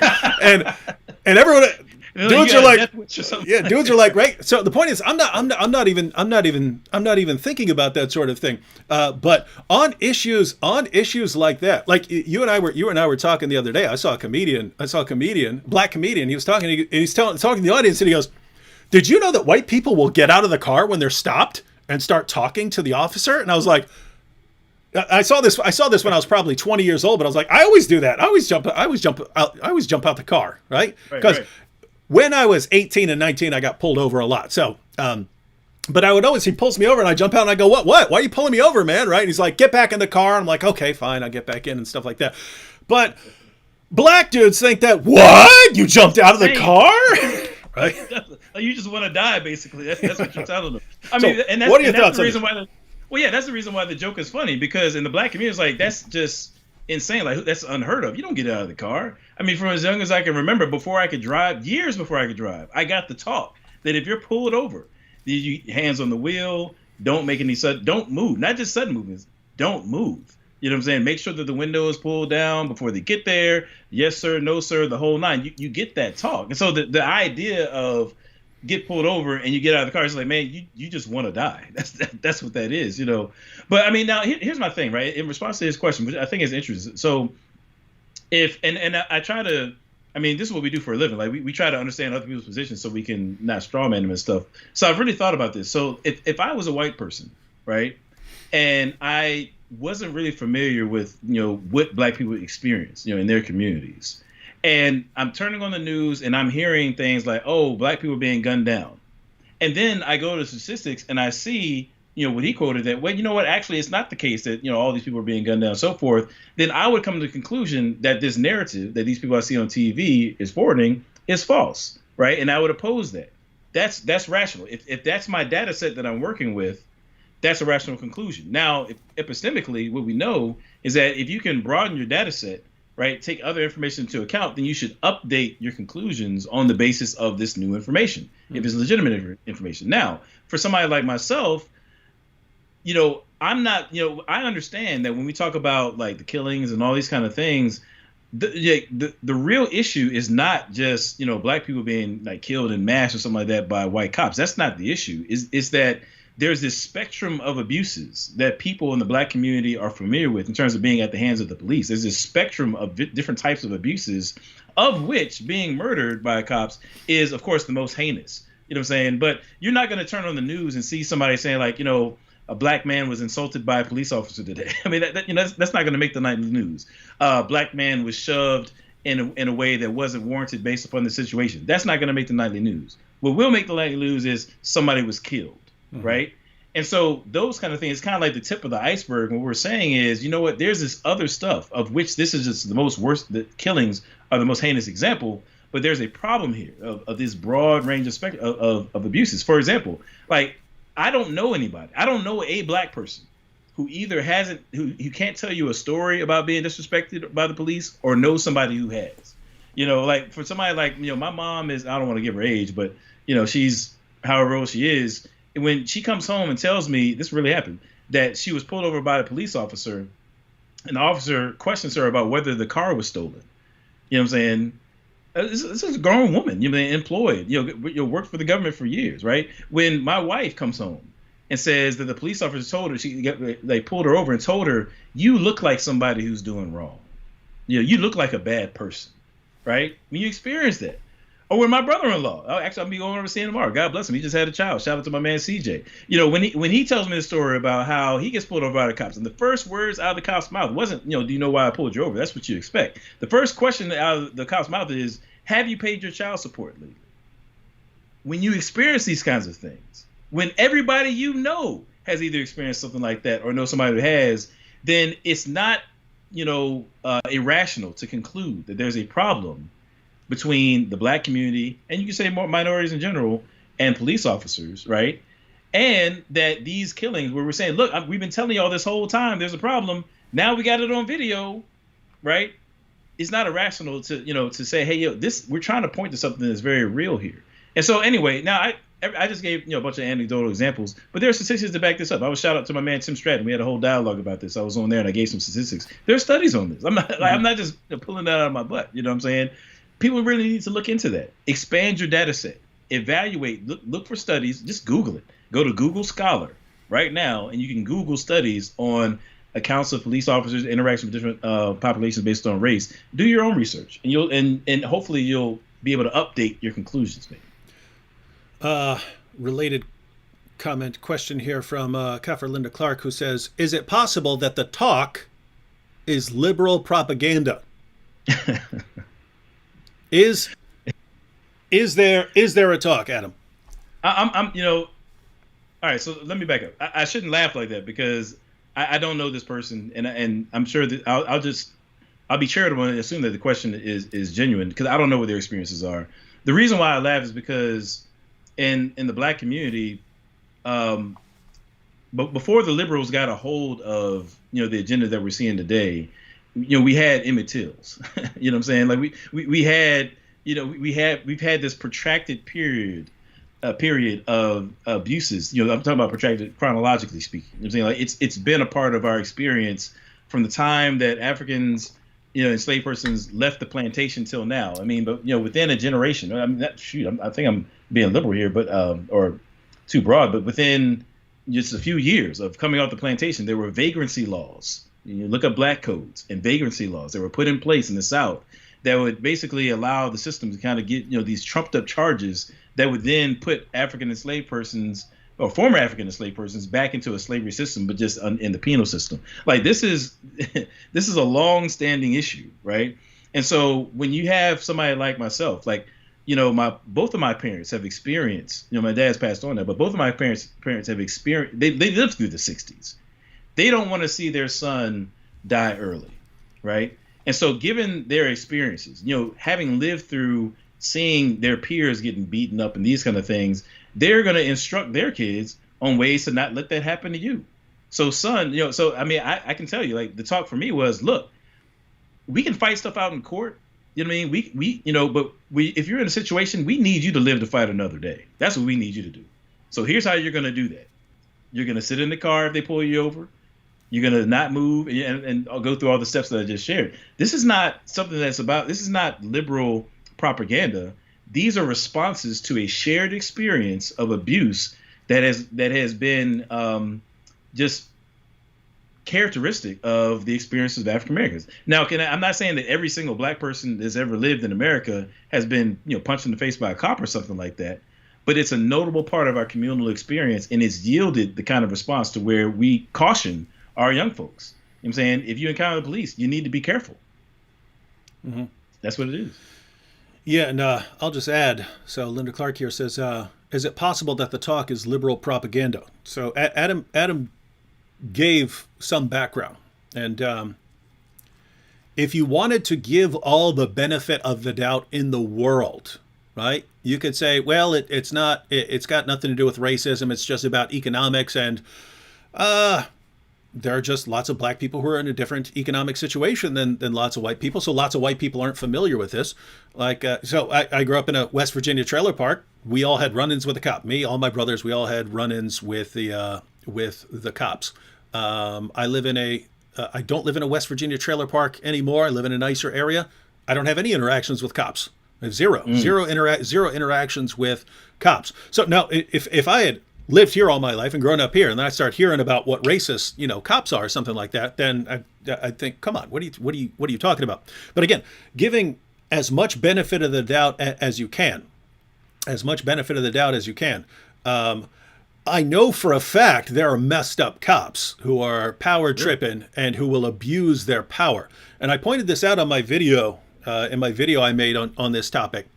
It's called, if you haven't seen it, it's called Why Some People Hate Cops. And I just shared a bunch of personal experiences, all totally just personal experiences, personal interactions, and so on. But just think about this. So me, my brothers, we're, West Virginia trailer park and stuff like that. If cops mess with us and act like jerks toward us, we're not thinking racism because the cops are white and we're white, right? Mm-hmm. If you are in a black community and the exact same thing happens, and you have the sort of experiences of the community, stories that have been passed down, everyone's heard things about this, other experiences that, you knew this happened to your brother and this happened to your mom and this happened to your dad, it would come across differently, right? If some white cops are being jerks, then I see why I would see why you'd say, okay, this is they're doing it because they don't have a lot of respect for black people. So what I'm saying there is that is what I just said.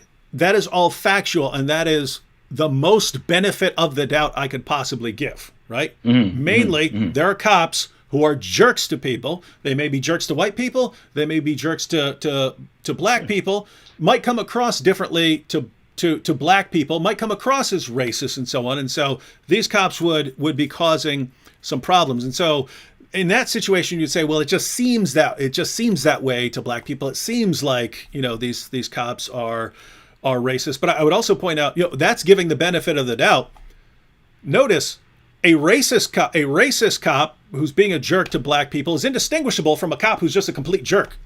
right? Yeah, true. It's indistinguishable. Right. And to give you an example that's more along the lines of what we talk about here, imagine a Christian in Pakistan.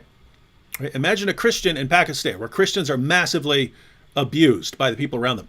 Imagine a police officer just walks up to a Christian and beats the crap out of him and files false charges on him, throws him in jail, right? If you're a Christian, if that's a Muslim police officer, you'd be thinking, well, it's because I'm Christian, I'm being persecuted. Even though it's possible that cop is just is a Muslim and he's a jerk to everyone, right? It's possible that he would do the same thing to a fellow Muslim. It's possible that he's just an evil person. It would certainly come across. It would certainly come across as. It would certainly come across as a Muslim persecuting a Christian, and I don't see how you could blame the Christian for that situation. Now, so again, most benefit of the doubt you could possibly give, you just say some cops are jerks and it comes across as racist. But I think the reality lies somewhere in between. I think there are police who are more suspicious of blacks, who don't have as much concern for the safety and welfare of blacks and so on. And I think there are cops who are just jerks, but it comes across as if they're racist because they're jerks. So I think, and I do have a lot of experience in the area with the police. With the police, and so I think that's actually the situation. So let me throw this at you too. This kind of goes with your point, right? And it's kind of like I'm thinking about this idea of like procedural knowledge. You know what I'm saying, when you're talking about epistemology, it's a form of knowledge of kind of like riding a bicycle, like you kind of the know-how kind of knowledge, right? Now, if you and I, let's say that we're watching a basketball game with LeBron James. I can't hate on LeBron James right now, but I'm just throwing him out there. So you and I could be watching the game, and somebody just rears off and just dunks on a dude, right? We're like, oh man, that's dope. We're going off or whatever. Like, we can enjoy that moment. We can understand, we could really enjoy the entertainment aspect of it. But LeBron watching that same film, because like the reason why he got that dunk off is because the last two times that he came up the court, he did this move, and then this third time he did this other move, and his teammate picked him off because 3 games ago they noticed watching the tapes that something like he can give us this whole analytical breakdown of what we just saw, right? Why? Because he's proficient as a basketball player. Now, when it comes to detecting racism, right? Black people are in a position where they become proficient, not infallible.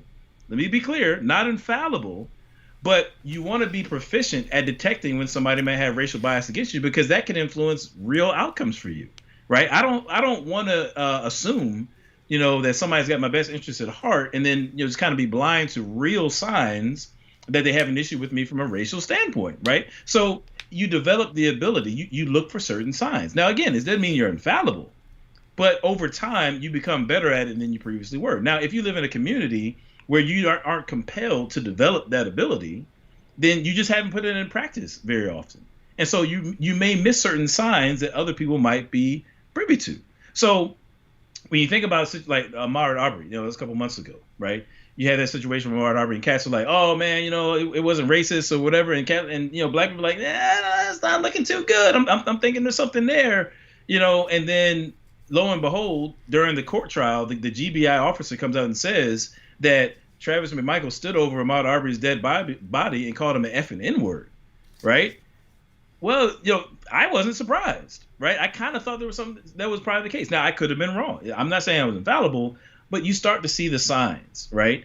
And you learn that, hey, when I see these certain signs, I'm going to act accordingly. I'm going to be cautious, right? Other people may not necessarily be in a position where they have to develop that ability. It's not relevant to them. It's not necessary. But we just have to understand that different communities have different experiences and different things that they are concerned about. And racism, it just happens to be one for the black community. We kind of are placed in a position where we want to detect those kind of things to avoid situations that could be negative for us. That's the reality. Comment here. So Tony9419 says, "What's all this woke business? Black Lives Matter is a demonic Marxist organization. If us people of color can't see that, then we have so much bias that we can't see the truth. The BLM stuff is very embarrassing now." Just let me comment, because we've been talking a lot about this. Let me try and state it again to be as clear as possible. Yes, Black Lives Matter, the Marxist organization, with its stated goal of destroying the nuclear family and abolishing police and abolishing jails and prison, I view the leaders of that as not necessarily lunatics, but very, very, very, very out of whack with what almost anyone out there would agree with. In other words, if you state what they are after to the population of America, you're talking 99 point something percent are going to be like, this is insane. This is insane. Yeah. These positions. How are they so popular? That's kind of what we're trying to tell you, right? Yeah. So let me try and say this as clearly as possible. You have, and Adam, you can add to all of this. Yeah. You have a lot of underlying resentment, and when that resentment starts rising to the surface over something, right? Something acts as a kind of trigger, as a match, right? And then something comes out, right? The response from a lot of people is, stop your whining. Oh my goodness, it's all an illusion. It's all in your mind. You're a bunch of idiots. Come on, shut up, right? That response comes, right? Yeah. And then you'll find people who respond and then say, yes, I mean, gosh, just look at the statistics. Look at the number of unarmed black people who are killed by police and the number of unarmed white people who are killed by police. You see, it's all an illusion. Right. And then so that's the response. In other words, I don't really care about anything you're telling me. I view you as a bunch of deluded morons. Stop whining. Shut up. Stop whining. I don't care. Right. Well, who actually cares? But let me put it this way. Who seems like they care? Well, this radical Marxist organization that's rallying, we're the ones who will help you. Right. So that's one side. On the other side, you have Adam here who, hey, wait a minute. I know from personal experiences and from the personal experiences of everyone around me that this isn't simply an illusion. It can be part illusion, right? Because people can always hype things up. I mean, let me give you an example. Okay. I was in a subway tunnel one day. And it's after the garbage train had come through. There's a subway car that goes through and picks up all the garbage, right? And they had dumped it all on this platform that was beside me. I was the only one. I was down like several stories and stuff like this, one of the deep ones. And there's a pile of garbage. I'm the only one down there. And I see this massive mountain of garbage, and it's moving, right? And I'm like, what the heck is going on over there? That's probably not good, right? Yeah, I go down there. So I go down there to take a closer look, and it's just filled with rats, right? The rats understand, hey, this is where to eat. So this whole thing, it looks like a moving mountain of garbage with rats crawling all over it, but rats are all inside the bags and stuff like this. So it's a real disgusting thing. Now, I could take a bunch of footage of that, and I could let's just imagine that the media did nothing but put that all over the news for the next year. And that's all they showed was footage of rats. Well, you could magnify the problem, but notice it is a problem. There's a problem there. If I say, hey, if I say there's no problem with all there's a mountain of rats down here, right? If I say there's nothing wrong, there is a problem. You could magnify it and blow it out of proportion or something like that. Of course you can, right? But a lot of people seem convinced there are only two options. Either there's no problem, it's all an illusion, or we need to burn the entire country down because it's so bad. And what we're trying, yes, things can be blown out of proportion. Things can be exaggerated. People can take advantage of situations, and it's in the best interest of the people who are taking advantage of it to magnify these things and to make it seem as bad as possible. Those sort of things can happen. But to say, I looked at the number of deaths and they're the same, therefore you're totally insane. You're just Adam, you're just insane. That's what that's what we're dealing with right now. I mean, and you're right. I mean, I think, but this goes back to what you're saying before, where I think nuance isn't really valued today. Like it's kind of like all or nothing. It's that polarization thing. These people jump to these extremes. But you kind of getting back to the question though, you're dealing with BLM. Now, let me preface this by saying that this is Adam Coleman speaking. I've got low key beef with every black influencer or intellectual out there who is not promoting something that is thoroughly biblical and logical. That's me. I don't care if it's somebody that's on the left, on the right, or whatever. If you've got a public platform and you're pushing something to the black community that isn't thoroughly biblical and logical, I've got beef with you. You know what I'm saying? So that's off top. In that vein, when it comes to Black Lives Matter specifically, you talked about like their statement in terms of what they're about and all this kind of stuff, destabilizing the nuclear family, so on and so forth.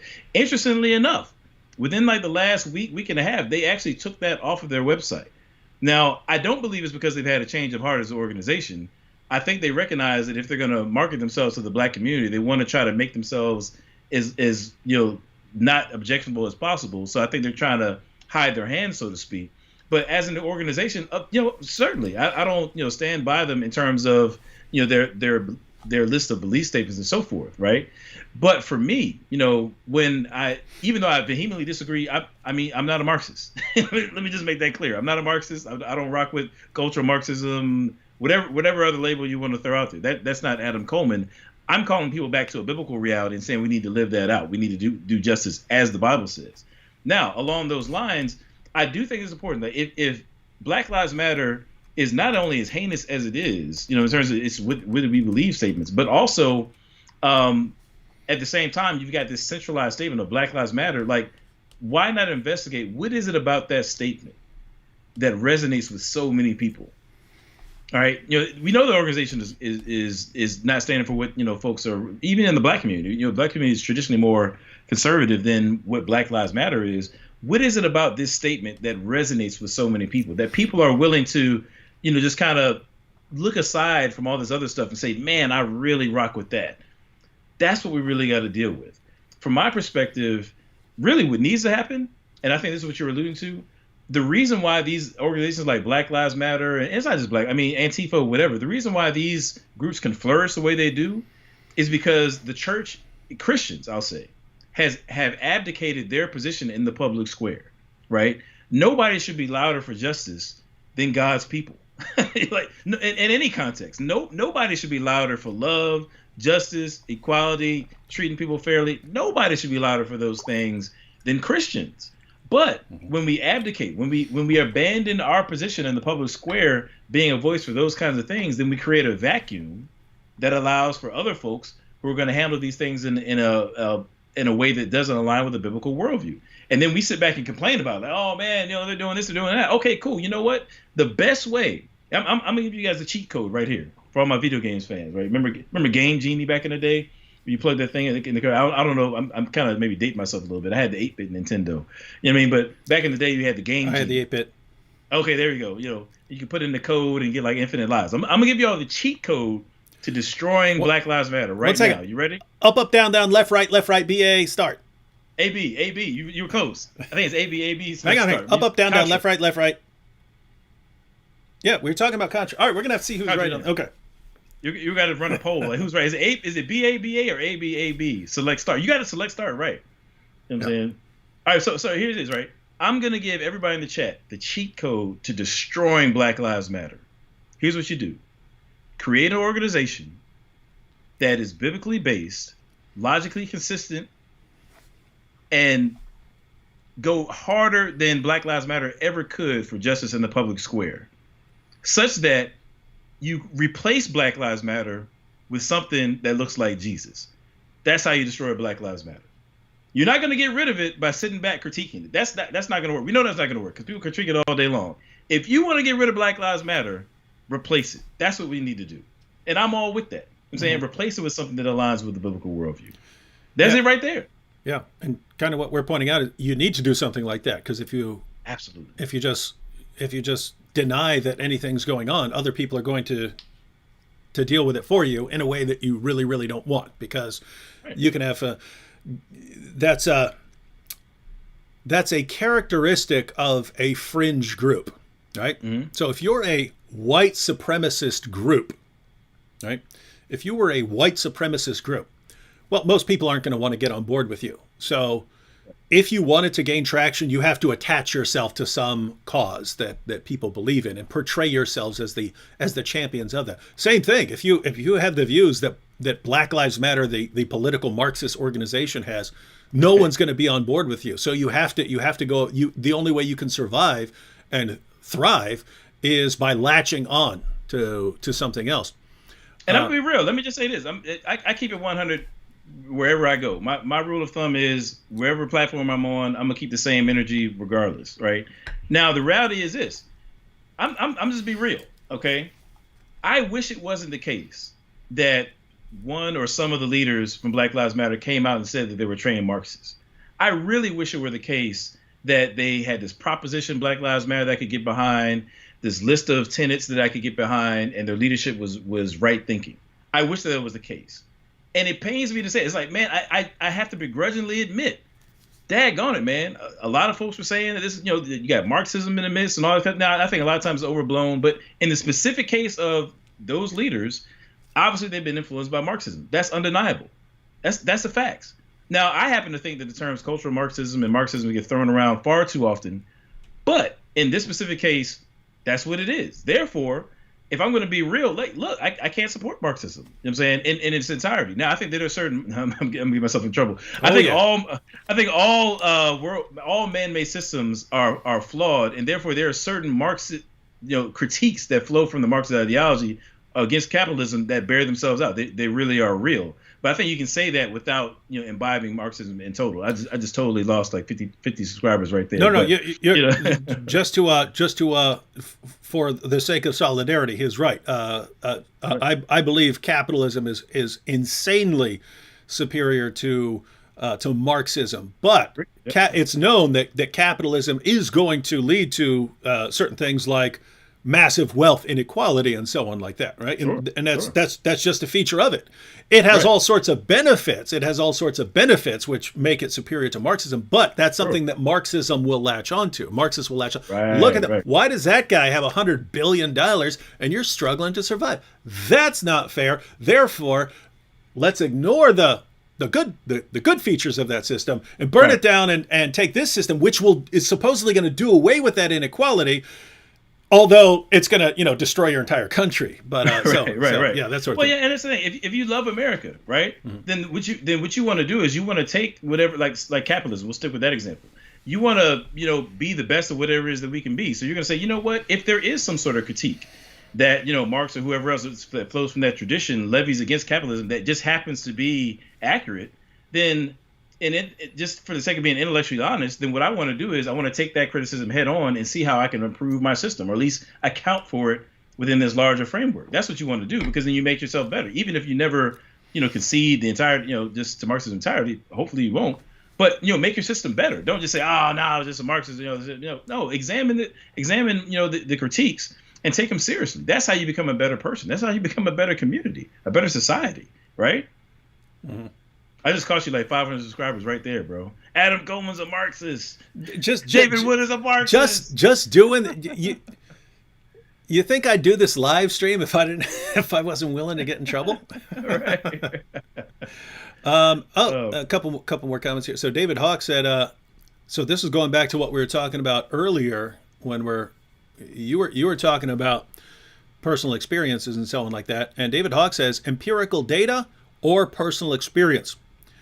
David Hawk, personal experience is empirical data. Empirical means it's actually based on observation and experience and not just something you figure out in your head. Like you could, in theory, just figure out mathematics in your head, right? You don't need to go out and look into the world and say, oh, I'm actually going to add up water bottles. You could just do it, and you could just deal with the concepts in your head. Your personal experience is part of the data that you have. That's part of the empirical data then that you're working with. So someone like Adam, all the experiences he's heard about, everything he's been through, that's all empirical data for him, right? I might not have access to the same empirical data. I have different empirical data, but one of the ongoing problems is just, no, based on all the experience I have, that person's wrong. Right. Well, you might want to see what data that person's working with before you tell him that he's wrong. Well, I mean, you're right. So there's a false dichotomy. Number one, you're right. I mean, because all your empirical data, at least in some studies, is going to be a systematized representation of people's personal experiences. I'm saying that's why, like any sort of like qualitative studies and things like that, that's what that is.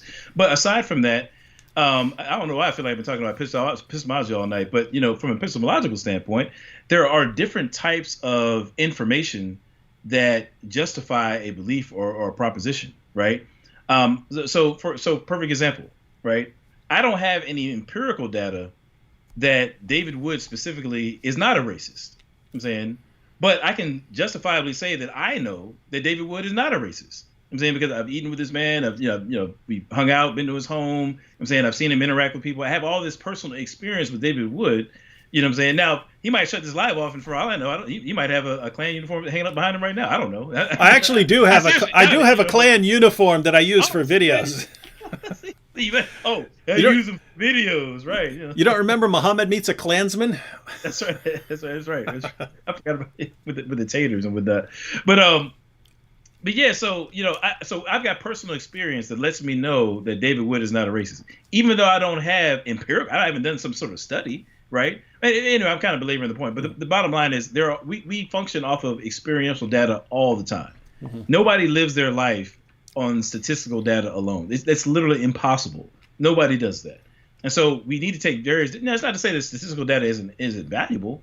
It's just we have to understand that it can be taken on balance with various different forms of data that are all of which are valuable, right? Oranus the Ninth said, "I don't know. David is very white. That could be the only data anyone needs." Right. Oh man. Hello. MDR said, "Name me one perfect country, just one." Maybe I don't know if they responded to us, but I mean, yeah, no. Nobody. I don't think there is one. I don't think there ever has been one. No. Right. Just to clarify, I believe the United States is the greatest nation that has ever existed. I believe that other nations could be greater in certain ways, in certain ways, this way or that way. And depending on what criteria you use, I can see making arguments for other places. I'm just saying on the criteria, on the criteria I would use. Yep, I put us right up there. So this isn't. We're not talking about being perfect. Yeah, and from my perspective, I mean, I've traveled a good amount. I mean, I've been overseas. I've been to different places, and if I was going to leave, I'm telling you right now, I would have been out already. Yeah. I'm here for a reason. Mm-hmm. With that being said, I really take seriously the biblical caution that we should not think more highly of ourselves than we ought to think. Mm-hmm. I'm saying I don't care, and I would say that if we want to put it in a different context, I would say that ethnically, racially, however you want to apply that, no individual or group should think more highly of themselves than they ought to think. We ought to always be submitting ourselves to the standard of Scripture. I'm saying God's moral nature, even more fundamentally.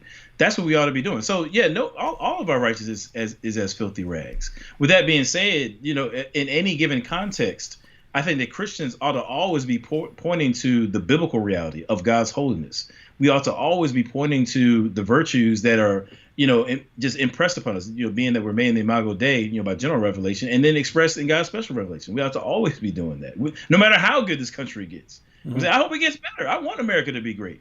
I mean, I live here. I got 4 kids that I'm raising here. I don't want to see America fail, mm-hmm. right? But the best way to bring that about is, I give a personal example. And this is something that David Wood I think can relate to. So, sometimes everybody knows I'm kind of up and coming with my whole YouTube thing, right? Trying to get my life right in these YouTube streets, right? David Wood will tell me in a heartbeat, "Hey man, that thumbnail you put out sucks." Your lines are not, yes, I do. Right, your thumbnails are garbage. This is exactly how he says it. Now I know his intentions. I know he's not trying to like crush my spirits and kick me out of the YouTube world. He's telling me this so I can get better, right? And this goes back to what you were saying about intentions. You know what I'm saying? Like his intention is for me to not be garbage at my thumbnails. Mm-hmm. And so then I'm going to step my game up. It's the same way with America. You know what I'm saying? If I critique America, it's not because I want to see it burn to the ground. It's because I take the Bible seriously. And I know that the best way for America to thrive is to approximate itself as closely as possible to the biblical worldview and all the virtues and ethics thereof. That's what this is about. Mm-hmm. Yeah. Yeah, a couple more comments. But by the way, everyone, our intention was to talk primarily about woke sports, about the stuff going on in the NBA and the NFL and stuff like that, and we had all these video clips pulled up. We got nowhere near that. We didn't come. We didn't come anywhere near it. Maybe if something jumps off, like if something happens, then we've got video clips pulled up, and we can always we can always jump on again. David Hawk said, "Good point, David. My concern is just regarding whether we should legislate based off of anecdotal personal experience or something that can be verifiable."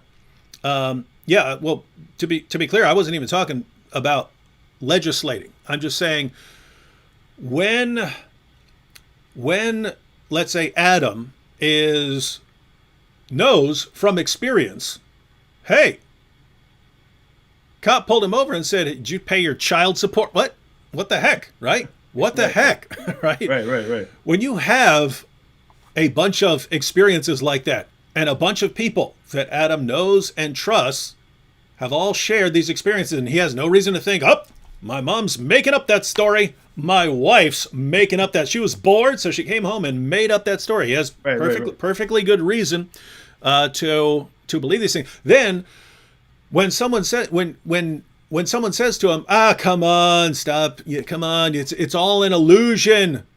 It's all an illusion. Liberals have convinced you that there are these." Really? Liberals convinced me that my wife said this and my mom. Really? Seriously? That's what happened, right? Yeah. It just seems to be there's it's all an illusion, or again, burn the country to the ground, right? And it's again we keep repeating the same thing. It's there is underlying resentment. Now, some of it may be based on, again, exaggeration, blowing things out of proportion, things like that. Absolutely. Some of it's not. Some of it is completely real.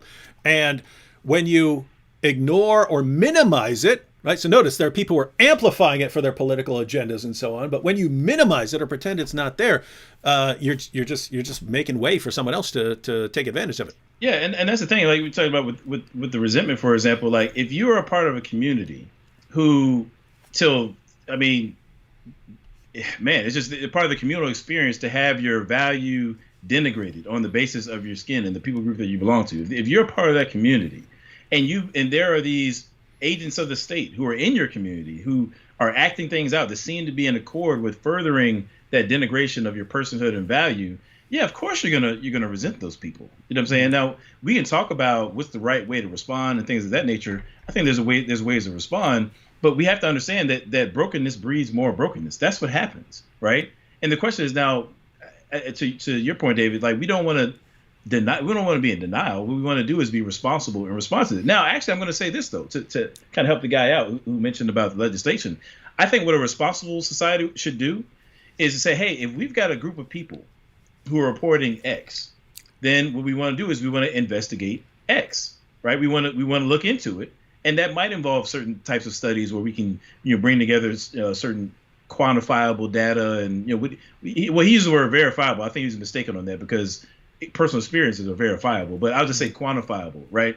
That can be a tool for gaining better understanding as to what's being reported. And then maybe that data will support what's being reported. Maybe it won't, but you at least want to look into it. And then that can be a tool that may inform how you go about legislation. But what you don't want to do is say that, oh, personal experiences, we ain't really trying to hear that. That's not a responsible way to respond to any people group, regardless of what the concerns are. Jeffrey Klein here says, and he said this significantly earlier when we're talking about issues with, that certain people have with police and so on. Jeffrey Klein says, but is it systemic? Is it systemic? And I would say there's no question that certain problems are systemic. It's just a question of to what extent. And notice that for something to be systemic, it doesn't have to be in the entire country. It could be in an area or something like that. Could be, yeah. But I would say no question. What's amazing to me is almost everyone seems to get this idea when it's not something that's talking about race relations, right? Like I'm currently at war with eBay. Why am I at war with eBay? Well, I put an item up for auction and they said that could be offensive to Muslims and they took it down. They will not allow on their platform anything that could possibly offend a Muslim. You go on there. I went through the items on there. They have tons of the Piss Christ items, which has an image of Jesus soaking in urine. They have things that say shirts. You can buy shirts that say Satan sucks, Jesus swallows. You can have they have shirts for sale which talk about Christians being food for lions. And you can bring this up. They just leave it up there. So notice. Right. That's a systemic problem, right? That's not some individual specific thing. They got a problem in their system, right? Right. And what's funny is conservatives get this all. They understand this about Twitter and Facebook and so on. Wait a minute, they're targeting me, and they're not targeting. They've even done experiments where they'll post a comment, and say it's for the sake of one political ideology. They'll post the same comment and say it's for another. One will get banned, the other won't. There's a problem in the system. Why would you not think that in certain areas of the United States you could actually have problems? And in my video, why some people hate cops, I pointed out a problem where up in West Virginia, my brother got charged with having a gun, having multiple guns in a house where he was just renting a room, right? He's renting a room. The owner of the house has guns in the house, and they're in a gun safe. My brother has no access to them, has no idea they're there. He rented a room from the guy, and it's actually in the law. It's in the law that if there are guns anywhere in the house of someone on parole, that you can charge them for all this stuff. Now notice, so it's in the law. It's in the law that you can charge someone. So it's perfectly in accordance with the law to charge him, even if he's someone who had no clue that they're there. He had nothing to do with it. He had no idea, and he's just renting a room. So that this is not to point out that there's an issue of race here. They'll point out that's a problem in the system. That isn't a cop made a mistake. Like a jerk cop made up something, right? There's a problem in the system with that, right? In other words, that the system is producing a kind of injustice. If you lock my brother up for something he did, no problem, lock him up. When he's like, I had no idea, I didn't know that this was a rule, I didn't know that this guy had guns, I had no idea, and you charge him with it anyway, I say, that's a problem with the system. So I don't know why when someone says, there's a systemic problem here, there's a systemic problem, I don't know why people flip out about that. We see them all around us. Anytime there's a system in place that is screwing one group over another, okay, we get that idea. So why, the question should be, what evidence do you have of a systemic problem in that particular area? But we should all be open to the ideas of a systemic problem. Right. I mean, sin is systemic. You know what I'm saying? Like one way or the other. I mean, that's just how it is. But I mean, I think that. And I'm not going to put this, I don't know the person who asked this question, but, in terms of how I encountered it in the past, it seems to be that some people were like, all right, you know what? Personal racism, that's kind of an easy bar to meet. Obviously, there's racists out here. You know what I'm saying? It's not hard to fathom. I'm saying, so I feel like there are some people who want to up the ante and basically raise the bar and say, okay, well, I'm going to make the argument about systemic racism. You know what I'm saying? Let's make it about that, because they believe that there's no good, evidence for systemic racism. And so they're trying to set the bar high to kind of tilt the conversation about race in a particular way. Now, with that being said, I do think that many times when people argue for the existence of systemic racism or that there is systemic racism, I do think some of those arguments are weak. I'm not saying that systemic racism doesn't exist, but I think on both sides of the coin, I think better arguments need to be made. Now, when it comes to, maybe I don't want to go too far on that because I think it will take the whole show. But I think that there are certainly instances in which the system, I'm saying, even if it's in a locality, is harnessed in a certain way that it disproportionately negatively impacts minorities. Perfect example. I'm trying to think if I can say this or not, but I used to take certain. I had a job. I'll just put it that way. I'll try to be vague as possible. I had this one job where my role was to teach kids basically kind of how the court system works, because they'd been found as possibly being incompetent to stand trial. So I had to teach them the system, and if they were to pass this exam, then they would stand trial. If they didn't, then they would be declared incompetent. So that was my role, was to kind of teach them how court works and so on and so forth. So I had to go to training for that. And so in one of the trainings, we're sitting there. Now, mind you, this guy was from the state. He was conducting this training. And he's kind of going over the differences between felonies and misdemeanors in the case of juveniles and how they're treated. Now, long story short, he just starts etching out. I was like, yeah, I've got, there's this list of offenses right here. There are nonviolent offenses. that if somebody commits these that are underage, once they commit this charge, if it's a felony, then no matter how old they are for subsequent charges, they will always be charged as an adult. And he says, man, it's kind of weird. Now, this is the trainer from the state, right? So he said, actually, it's kind of weird when you think about it, because if you look at these charges, it seems like African Americans would be predisposed to being kicked into being charged as adults much earlier on average, than these other groups, because that's where these nonviolent offenses tend to occur. He's like, man, that's kind of jacked up. And then he goes on with the rest of the training. And I'm sitting there like, I'm on the other side of the phone like, like that's crazy, right? I mean, it's super wild that you have this group of people, how based upon how the laws are written, they're more likely to end up being prosecuted for other charges as adult as opposed to some other groups. That's a problem. That's a real problem. It's a systemic problem.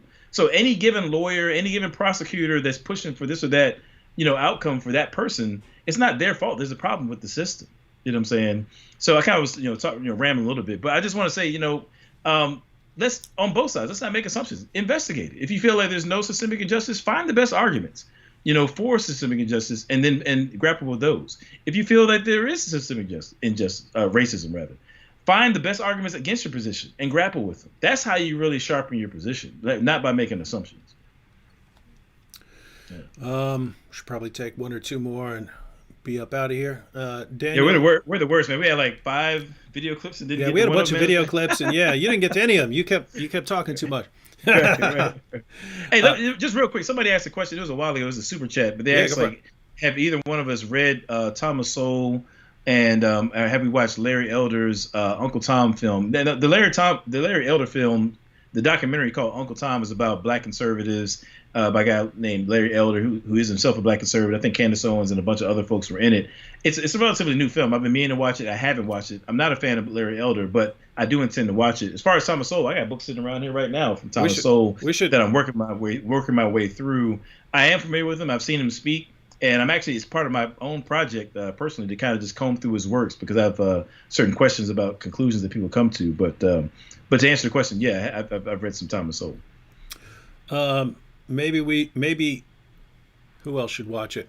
Hey, maybe you, me, John McCrae, and Carlton should all watch it. I'm down for it, man. That'd be dope.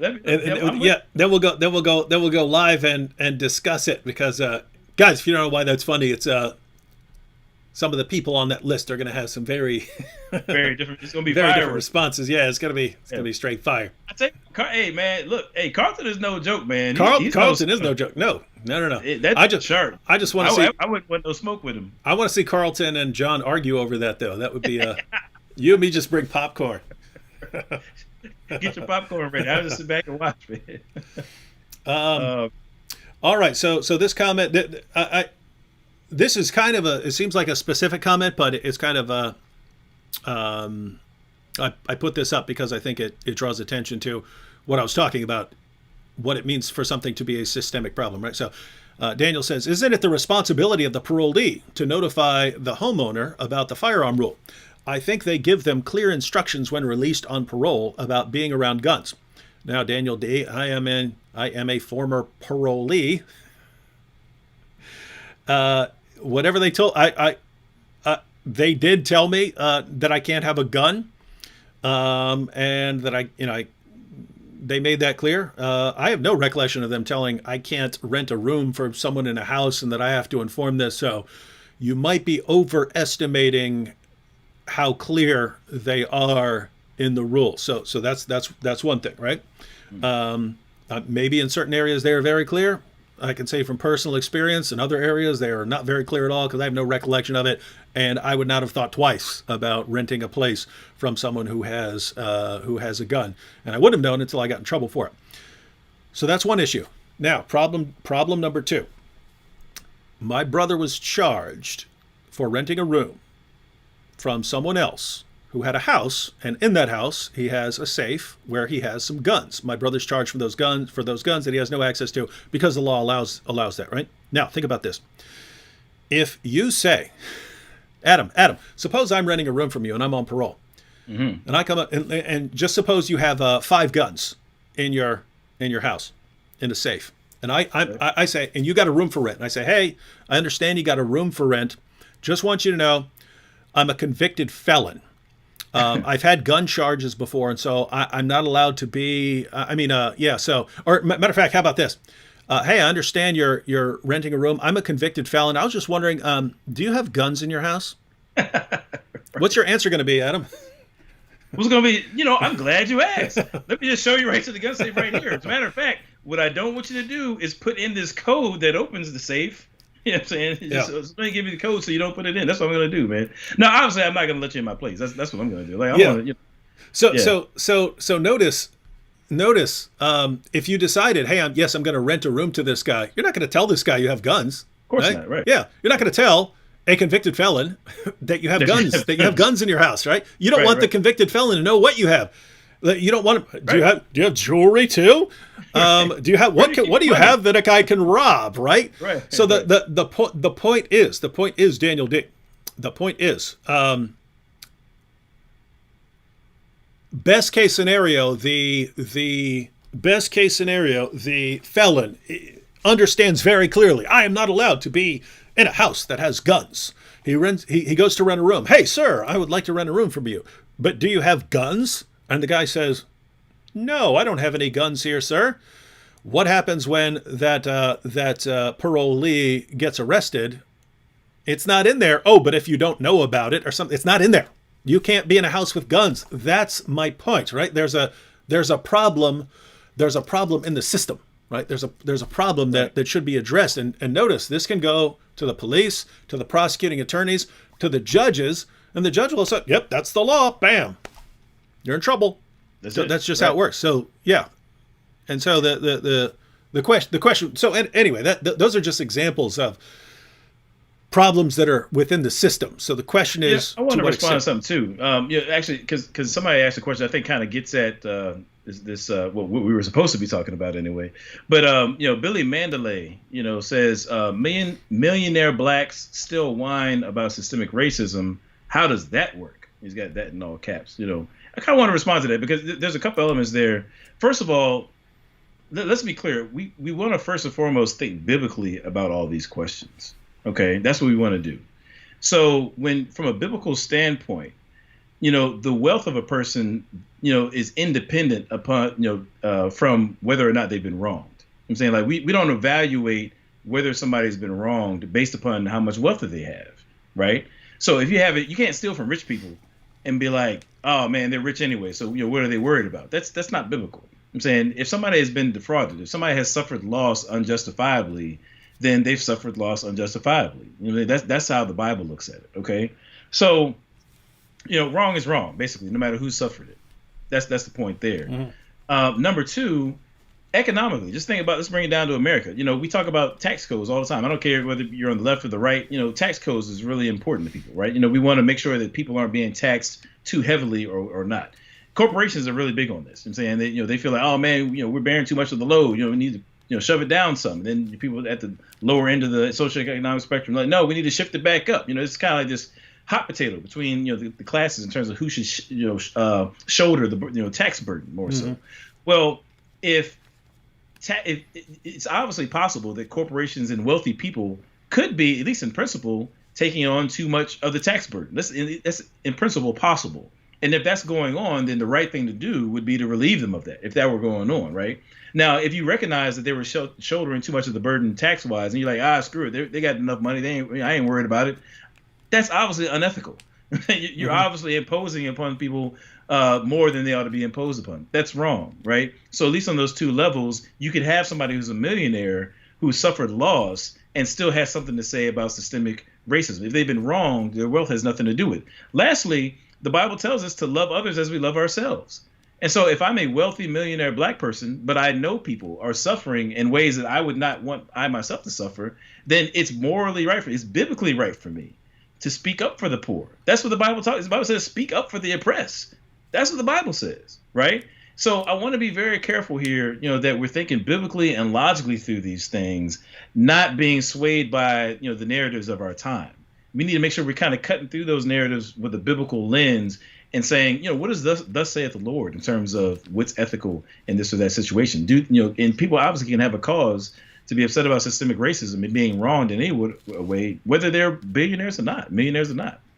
Mhm. Yeah. Indeed. And last comment here, XYZ says, systemic racism, millennial nonsense. There's something going on, XYZ. So let me just give you an example. So I was locked up. And I was at St. Bride's Correctional Center in Chesapeake, Virginia. And I'd be talking to a person, and this is just the one that popped into my head, but this sort of thing happened over and over and over and over and over again. Was sitting there and talking to someone, and, hey, how much time you got? I said, 10 years. You know, what'd you do? I smashed a man's head in with a ball-peen hammer. How much time you got? 12 years. What'd you do? I was selling drugs. Now, this is, I don't know I don't know how to actually defend this, but I believe that standing over someone and bashing his head in with a hammer is worse than, selling some drugs that people are trying to buy from you, right? That's my perspective. This guy had more time than I did, right? And so that sort of thing happened over and over and over and over again. I had a Mexican friend named Lucio Alvarez. Alvarez was locked up for he was here. He was in the country illegally, but that's not what he was in jail for. I mean, in prison for. He was in the country illegally, but what he was charged with was malicious wounding. He beat a man's face in too hard. Now, he found this man. He went in his 3 sons here in America. He had 3 sons with an American woman. He had 3 sons, and he goes into his son's room. His sons are all sleeping, and he goes to put their jackets in a closet. A guy rushes him out of the closet. A crackhead was hiding in his closet. Rushes at him, grabs him, and we used to punch each other all the time. We'd stand between 2 bunks so we could only use straight shots, and we'd hit each other. This guy's fists felt like rocks hitting you. Sounded right? like a great way to pass the time. We would do dumb stuff like that all the time, but it was fun. But this guy, a lot of Mexicans take their hand skills seriously. They grow up boxing and stuff like this. And this guy, what was that guy's name? Man, I told you I can't remember names today. Hands of Stone. Who's the Hands of Stone guy? Oh yeah, no, I can't remember. Yeah, gosh. So he's back in the time with Sugar Ray Leonard and all those guys. But no mas. Yeah. He when he kept sitting down. But so we'd be sitting there hitting each other, and this guy had hands of stone, right? So anyway, the charge was he cracked this man's face when he was punching this man in the face that rushed out of his kid's closet. This crackhead. Mm-hmm. Right? Roberto Duran. Yeah, Roberto Duran. They're correct. Yeah. So anyway, I got 7 years for smashing a man's head in with a hammer. This guy got 7 years for hitting a man too hard in the face who came out of his kid's closet. He hit him too hard in the face. Crazy. That's crazy. Okay. Now, I just want to say, there's a ton of experience like that. We know a lot of people here are very resistant to experience, but I'm just going to say the entire time I was locked up, there were lots of people in the courts, in the jails, and so on, and it just seemed that, David, we've got more hope for you than we've had for the people around here, the other people around here. Mm-hmm. And that's how it always seemed. Yeah. So, I believe from personal experience, at least in certain areas, that when you're locked up, then it could be other factors. They could have just said, well, this David guy's really smart or something like that. Maybe he'll make it when he gets out or something like that. But a lot of personal experience told me that, and here I'm not just talking about cops and things like that. I'm talking about it could be from other people, I got you. the system and so on. It just seemed. Let me put it this way. There were times when I seemed to be treated better or like there was more hope for me than for other people. And I think that's a problem. Well, That's all I'm saying. that's deep, man. That's deep, And I'm thinking about my experiences as a social worker, dealing with kids, breaking breaking the law. Some of them seem to get a lot more leniency with the courts than others, but I think it's been eyebrow raising at times. But let me say this, man, and I'm probably going to end up having to do a whole show on this because this systemic racism question keeps coming up. And so maybe I can't get my full perspective on it now, but just think about this. And I said this to somebody the other day, maybe when we was in North Carolina, but in my family, okay, I am a first generation free African American. And by free, I mean that there are no laws on the books at on a wide scale that are ostensibly racist. Okay. I'm saying my parents didn't experience that. Nobody in my family before me was born into a world like that. Mm-hmm. Okay. So with that being the case, from my perspective, I can look at my own family history and I can see lots of, different things that probably could have gone differently. But from a communal standpoint, it's like freedom and equality is new. It's still new for the Black community. I know that we tend to think that like Jim Crow stuff was like super long ago. It wasn't. I'm saying I had a guy come into my office a couple years ago whose aunt, not great aunt, his aunt was a slave. Mm-hmm. Okay, I mean he was up in age, and he was a veteran. Anyway, my whole point is we're not as far removed from slavery, Jim Crow, and these kinds of things as we like to think that we are. Now, with that being said, let's say if I grabbed your arm, right, and I squeezed it as tight as I can to the point where I left a bruise, all right. If I left that, if I let your arm go, the bruise would still be there. I'm saying you would require some treatment. There would take some time to heal. Okay. When it comes to Jim Crow, redlining, hiring disparities, banking practices, a whole litany of things, that have been economic impediments to the Black community over time throughout America's history. That hand just got let go not that long ago. Mm-hmm. There are still economic bruises, okay, in the Black community that exist today. And those economic bruises have yielded other kinds of unfortunate effects. I'm saying even down to everything from the quality of schools to family cohesion. You know what I'm saying? All of the above have been impacted. Now, I don't think that's, mutually exclusive to personal agency. Like people have to take responsibility for their choices.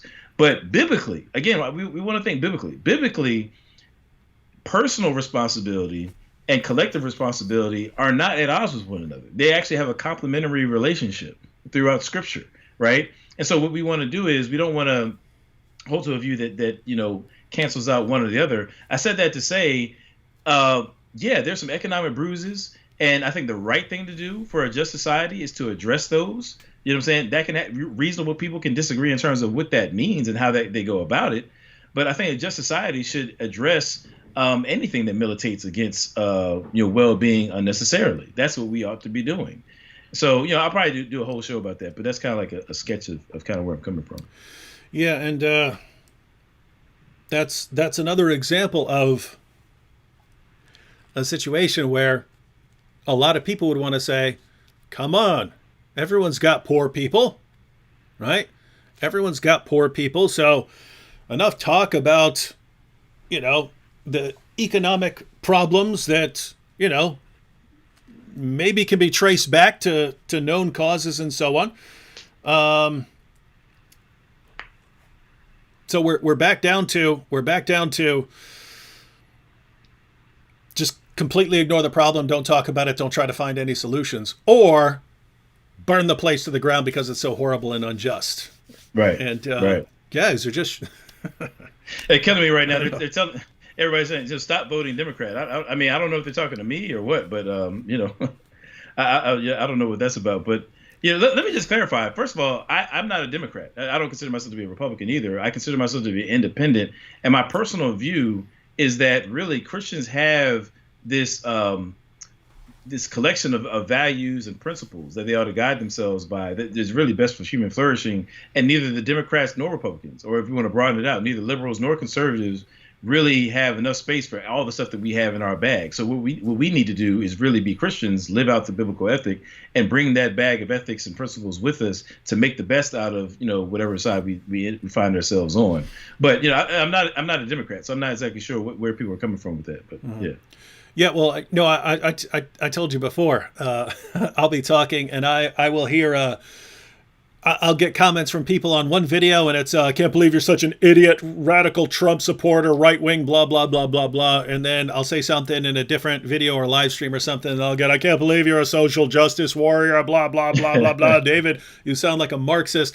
And it goes back to what we're saying. See, like you point out, I'm not Republican or Democrat. I would, again, on issues like abortion, and especially with a lot of the insanity, I'm in a situation where people are pushing me more conservative because everyone's going so insane, right? But right, I mean, right. I'm aware of that, and that's why I'm actually able to talk about, hey guys, you're going to end up in a situation here where everyone on that side says everyone on the opposite side is racist, and they're the saviors. They're going to be the saviors who rescue you from all the racists, and then on the opposite side, it's going to be no. Everyone on that side is crazy and want to destroy your country and destroy you, and we're your saviors. So we're going to save you from all the crazy people, and I just don't want to be manipulated. So what you have is people who, no, I'm a Christian. I'm not just going to go into a camp where I'm lockstep with anyone. But notice that because we're not at either extreme. Again, people are going so far so fast that we would look like social justice warriors to people from a certain perspective, and. Sure. And we would look like right-wing, alt-right, whatever types from a different perspective. And true. So yeah, ladies and gentlemen, and so we're gonna do what we do. We're gonna do the best we can to stick to our values and not be manipulated and swayed. Because guys, again, right, as this country and as this world moves away from its foundations, all that's going to be left with is rhetoric. All we're going to be left with is rhetoric and manipulation, right? Mm-hmm. And if you get into a situation where you fall for that, hey, here's my hero, and I'm just going to go along with whatever he says. You better make sure that person is actually really, really seeking to do what's in the best interest of the country and the world, and not just using you. And so, yeah, that's what Hitler did, right? Oh yeah, he came that's what everyone does. That's what everyone does. Yep. That's what everyone. Yep. That's what everyone does. Yep. That's what tyrants do. All right, Adam. Any final thoughts before we sign off? We've gone a long time. Spent almost 2.5 hours. We're killing the game out here, man. Well, yeah, I told you before I hopped on here. I got me a nice steam pot waiting with crabs and whatnot. That's about to throw in a steamer, so I'm ready to get to that, man. Mm-hmm. I'm saying, you should be here, bro. You could be enjoying it with me, man. You messing up, bro. You messed it up. Yeah, hey. I got this giant grill. You should bring a crab pot, and then I'll make the steaks, you make the crabs, and we'll have it's called surf and turf. There it is, man. It sounds good. But no, seriously, man. I mean, I enjoy these kind of conversations, mm-hmm. man. I know we'll have more in the future, but this is where these discussions should happen. You know what I'm saying? Amongst Bible-minded believers who are sincerely trying to think these things through in as logical way as possible. This is where these discussions should happen. This whole time, we've been pointing people back to the biblical ethic. Regardless of what you think about us, anything that we've said, just go back over the video. You're saying we're pointing people back to Scripture. Now, if you don't listen to us, fine. Black Lives Matter is waiting to step in the door and say whatever they got to say. You know what I'm saying? You got two believers here who are giving you something that is consistent with the biblical framework. So what we need is for Christians to be louder in the public square for the full range of ethics that the Bible calls for. Mm-hmm. That's what we need to see. And by loud, actually, I don't just mean in terms of our voices. I mean in terms of action. Mm-hmm. You know what I'm saying? Nobody should be outworking us. You know what I'm saying? When it comes to seeking justice, nobody should. You know what I'm saying? We have the highest call towards justice. Nobody should be getting this on that. Mm-hmm. And if somebody is, shame on us. We need to correct that. If you want to, put a stop to these other groups and ideologies, the best way to do it is to get in there, get your hands dirty, and replace them with something that reflects what God's love and justice is like. That's what we need to be about. Mm-hmm. Yeah, and I'll just say, ain't nobody gonna outwork me. Ain't gonna happen. But guys, yeah, if you Paul Copan does an awesome presentation on this, where he goes back and examines the impact Christianity has had on the world, and I mean, abolitionists going against slavery, that's something common that we would think of, but everything, Sure. Education system. He points out everywhere Christianity spread, literacy exploded, women's rights were encouraged everywhere it went and stuff. And he goes on to talk about one of the things that really helped the West was a Protestant work ethic. Not saying Catholics don't, but specifically in certain areas where the specific Protestant denominations started emphasizing work as good. It's not something to be avoided. It's like a gift from God to be able to work hard and so on. And places just kept prospering and so on. And a lot of nations right now are kind of running off of the fumes of that still, right? They're running off the momentum. In other words, they reached a certain level of prosperity. It's still going right now, but you rip out those foundations, things are gonna start breaking apart. And right now you see, again, record polarization, political polarization, ideological polarization, sides just trying to just end you for saying the wrong thing, people wanting to get violent against you for saying the wrong thing. And yeah, this is the time. You Christians, you need to, you atheists who are watching, I know I have atheist viewers, love you guys and so on. There are lots of things we can unite on and so on. But at the end of the day, I do not believe this problem that we're facing right now of massive division is going to be solved by anything other than Christians standing up and being the most powerful voice around. That's my perspective. All right. Amen to that. Well, Adam's information is in the description box. There's a link to his channel, link to his Patreon if you want to support him. Adam, I believe, is going to do well on YouTube. He has the right personality for YouTube. I've told him before, to do stuff like this, you got to be smart, got to have a good personality and a good work ethic as far as, constantly getting it done. And so, yep, I think Adam's going to be blowing up here. Man. Trying to make it happen, brother. Trying to be, on your level, Doc. I didn't say all that. Right. I'm not. You're gonna have to go fast to catch me, because I got a 10-year head start. Well, if I start eating the Quran, maybe I can catch up, man. You got to do something like that. I got to do something like that. Now you're thinking. Right. All right, everyone. I should have a video up tomorrow, and catch y'all next time. Peace.